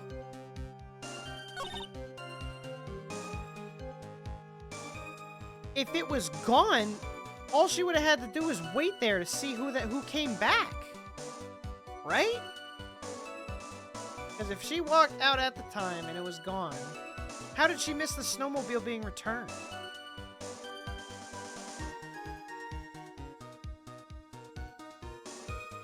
Give me 1 second. I gotta pee.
I've been drinking way too much water today.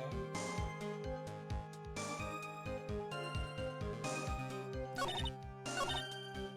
So, I mean, the newest piece of evidence that we've got is the track photo.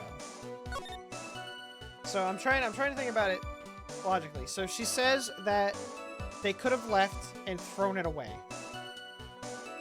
She would have had to have seen them come back. All she would have had to do is wait for them to come back and see who came back with the snowmobile. But I don't know where I present that information. I mean, I guess that's my line of thinking. I saw the murder around 11 p.m. After asking that it be reported, I went out to the main gate. There I saw tracks that indicate the snowmobile. Takes 15 minutes to walk the Dusky Bridge, but less than 5 using one of those. Maybe they threw the weapon in the Eagle River and came back while I was knocked out. Okay. Well, that should be it right there, right? Because she was awake and it was gone? So they wouldn't have been able to come back. Because she saw that the snowmobile was gone. But how do I do that? How do I present that? Because this photo just shows that the snowmobile is there.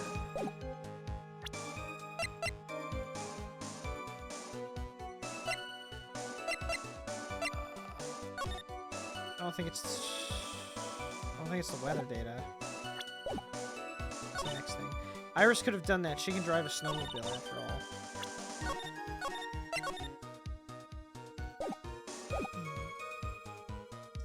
Maybe they threw the weapon in the Eagle River and came back while I was knocked out.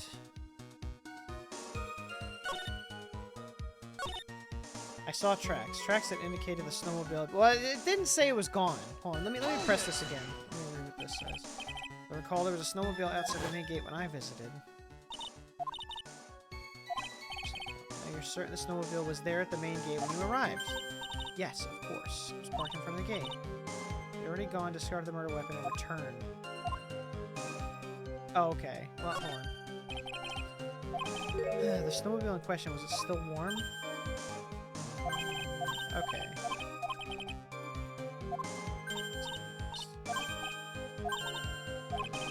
Okay, so I'm just wrong.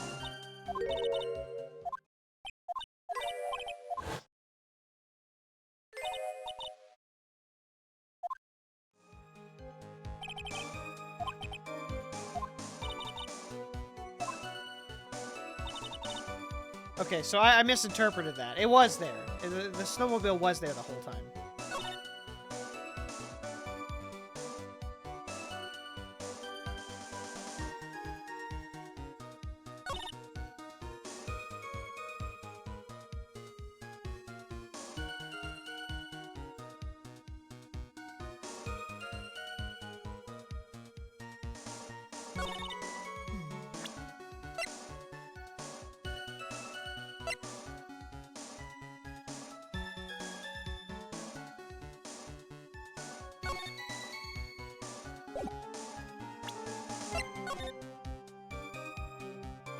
There's gotta be like something in this photo I'm not seeing.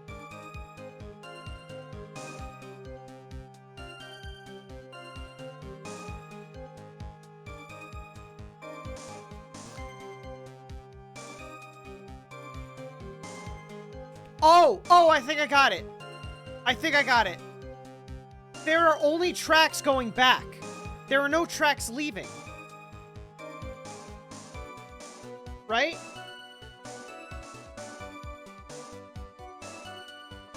I think that's it. So, there would have been tracks leading there, but that's not there. This is just it being parked.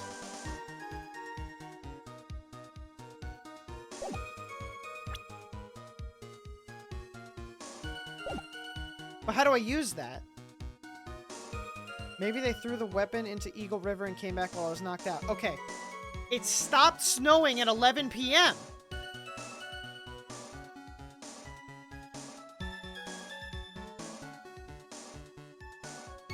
That's gotta be it.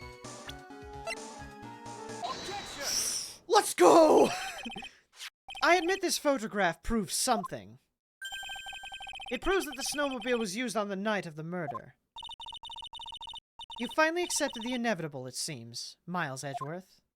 However, if what the witness says is true, then why is there only one set of tracks? That's my fucking... Let's fucking go, dude! What do you mean? Iris left Hazakura Temple, threw the weapon into the river, and then returned. If this was the case, then naturally there should be two sets of tracks in the snow. Those from heading out to the bridge, and those coming back. Ah, you're right. Huh.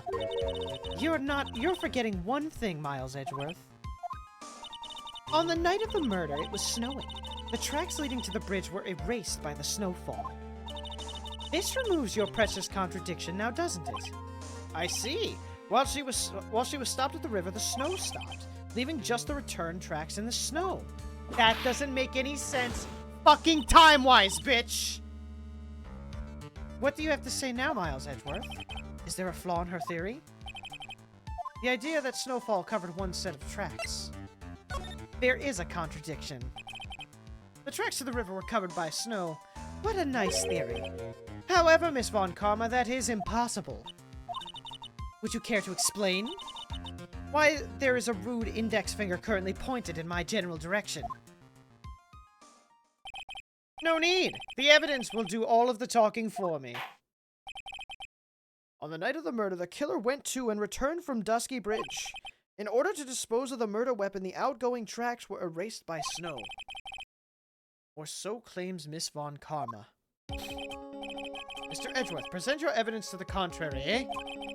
Evidence that the outgoing tracks were not covered by snow. It's easy to weather data. Suck my dick. Witness! My cock and balls you must suck! Please tell us again what time it was when you witnessed the crime. Like I said, it was around 11. Of course. This means that the weapon was thrown away after that time, correct? On that note, please take a look at this data. It is the weather report for Eagle Mountain on the night of the murder. The weather report? Snow started to fall at 7 p.m. but stopped at around 10:50. Therefore, when the sister witnessed the crime at 11 p.m., the snow had already stopped falling. It's impossible for any tracks made after that time to have been covered up.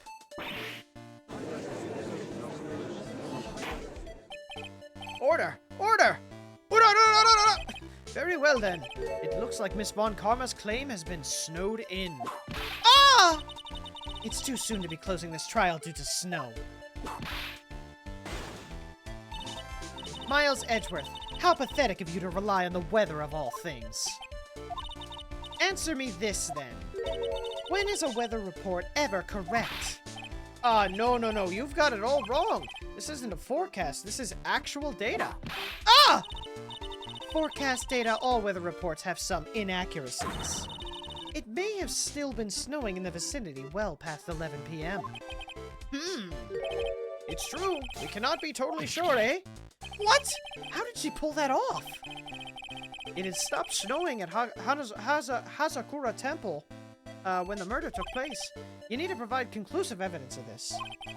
I've come this far. There's no turning back now.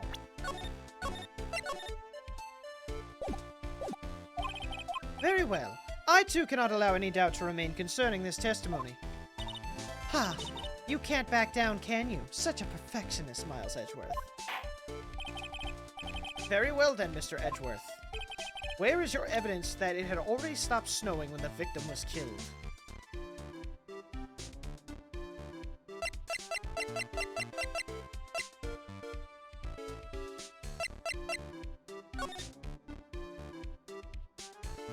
There's no snow on her body? I feel like that's it.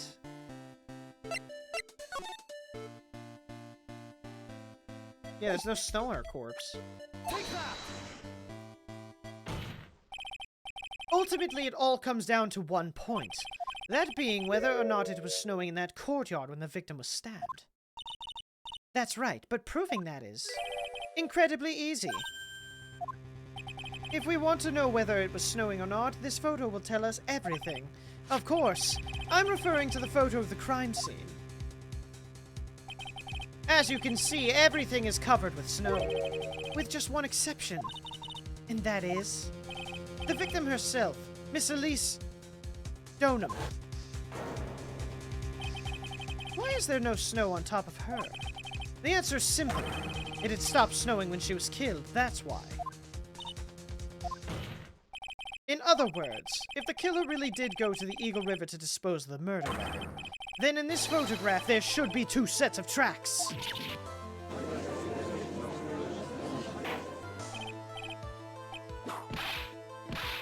Just what are you suggesting, Miles Edgeworth?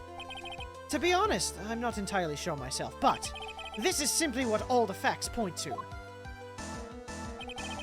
That night, someone used the snowmobile to leave Hazakura Temple. From the tracks left, it can be understood that they were heading for Dusky Bridge. At that time, it was still snowing. Of course it was, because those tracks were erased by the snow. Then when this person returned to Hazakura Temple, the snow had stopped. Thus, the return tracks remained.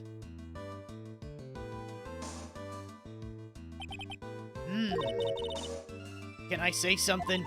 This all sounds a bit fishy to me. What does, sister?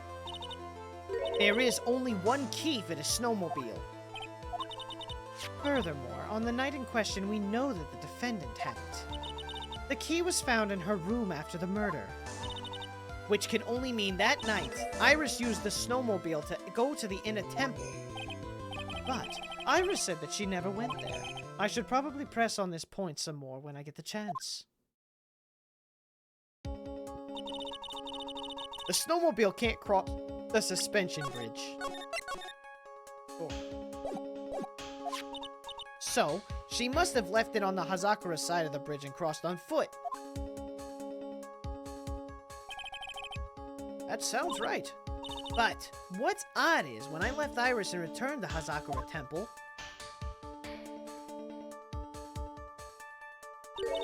I didn't see anything near Dusky Bridge. You must have just failed to see it, sister.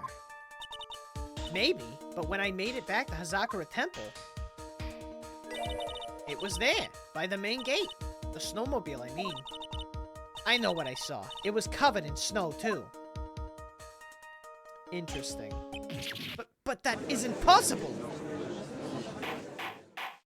You know what they say, when something smells, it's gotta be the butts. So then what was the snowmobile used for?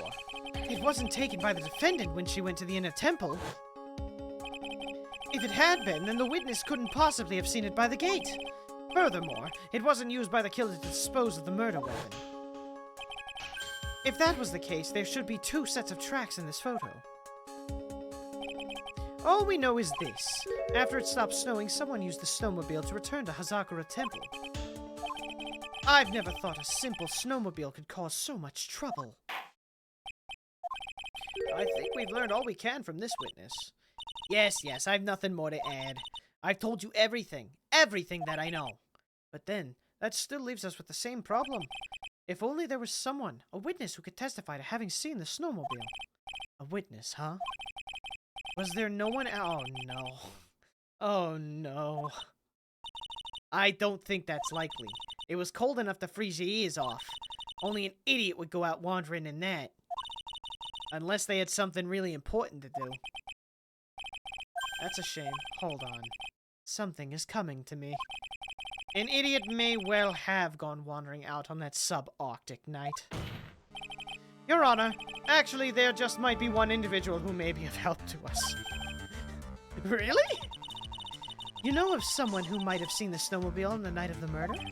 I don't know for sure if he saw it or not, but there are 2 things about him that do come to mind.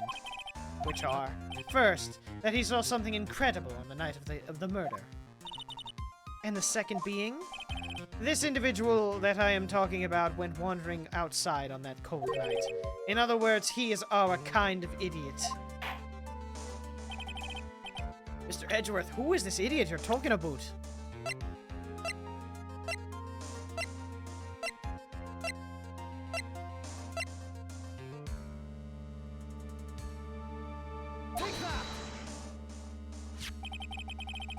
This guy must be a product of Jean-Luc Leduc's Guide to Obnoxious French Painting. This is Larry Butts, a disciple of the victim, Elise Donham. Her student? Interesting.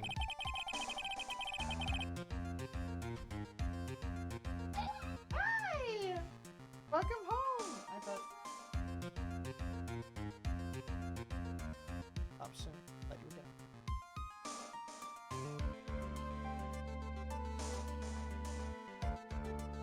I'm almost done.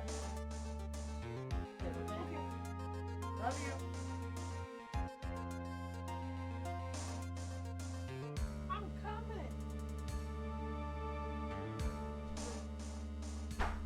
Ooh.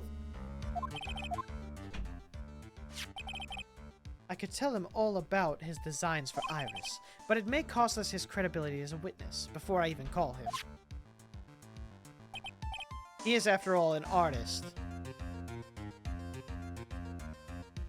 He is, after all, an artist. He was perhaps searching for something in the snowy scenery that would move him. Although I cannot guarantee that this is the reason. And so, this unfortunate, unreliable-looking man, what exactly was it that he saw? I intend to extract that from him right here in this courtroom. Summon this youth as a witness immediately. I have no choice, do I? I believe he's in the gallery for this trial. It will not take long to summon him. Very well. Larry. You may have escaped me yesterday, but today I'm going to get everything out of you. The court will now adjourn for a 20-minute break. Miss Von Karma, please see to preparing the next witness.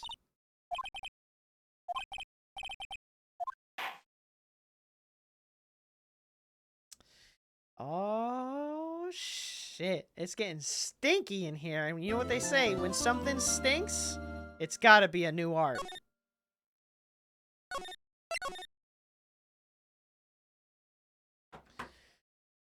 Alright, that's it for me today. I didn't expect them to get off so early today. I thought my wife would be home at like 5:30, so I was gonna end soon, but with a fun stream? Good, I'm glad you had fun. Thanks for coming, and don't forget, everybody, wish Jorky6 a happy birthday.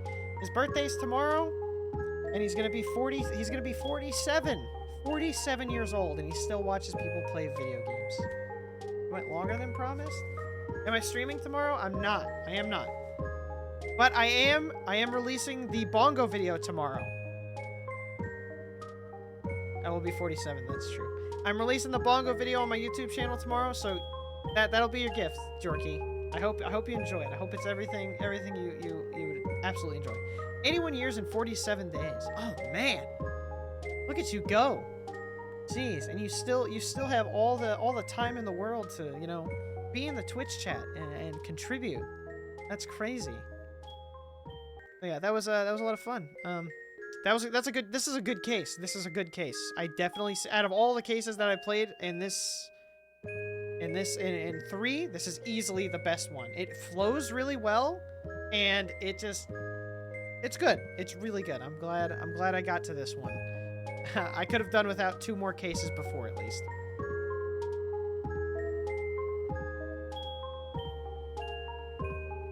So yeah, if you're not subscribed to me on YouTube, guys, you should be. I think I'm 1 person short of 300 subscribers, and I made the bongo video. I'm dropping it tomorrow, so I ask that you guys watch that and let me know what you think. I think I might need to change that now. Does that still go to the same thing? It does.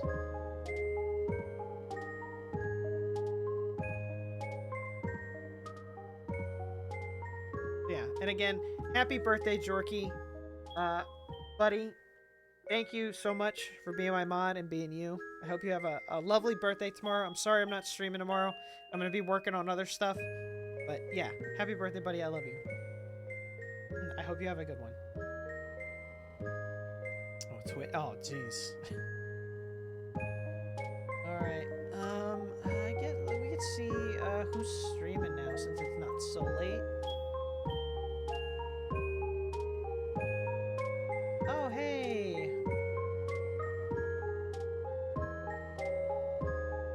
Alright, my buddy Sam is playing Mad World right now. We're gonna raid into him. Of course there's a fucking ad. What the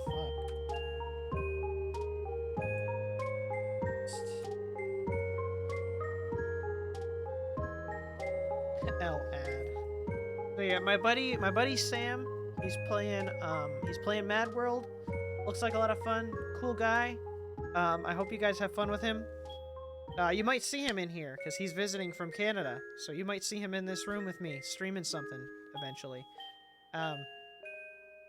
Yeah, so I'm going to be working on tomorrow I'm going to be working on a couple of videos that I want to put out for the YouTube. But yeah, Bongos, I'll probably release it like in the middle of the day or something. But yeah, if any of you could just watch it and let me know what you think about it, that would really help. Like D2, exactly, the same exact Canada. The same exact Canada. Alright, I'm gonna let you guys go. I'll see you next time where we'll finish Ace Attorney. I think, I don't know how long the rest of this case is, but I'm determined to finish it. Thursday, we're doing Fire Emblem with Rico again. Thursday, Fire Emblem with Rico. Friday's my anniversary, so I can't stream that. I'm not allowed to stream that day. I might stream this weekend. We'll see. We'll see. Anyway, good night, guys. I'll see you guys next time.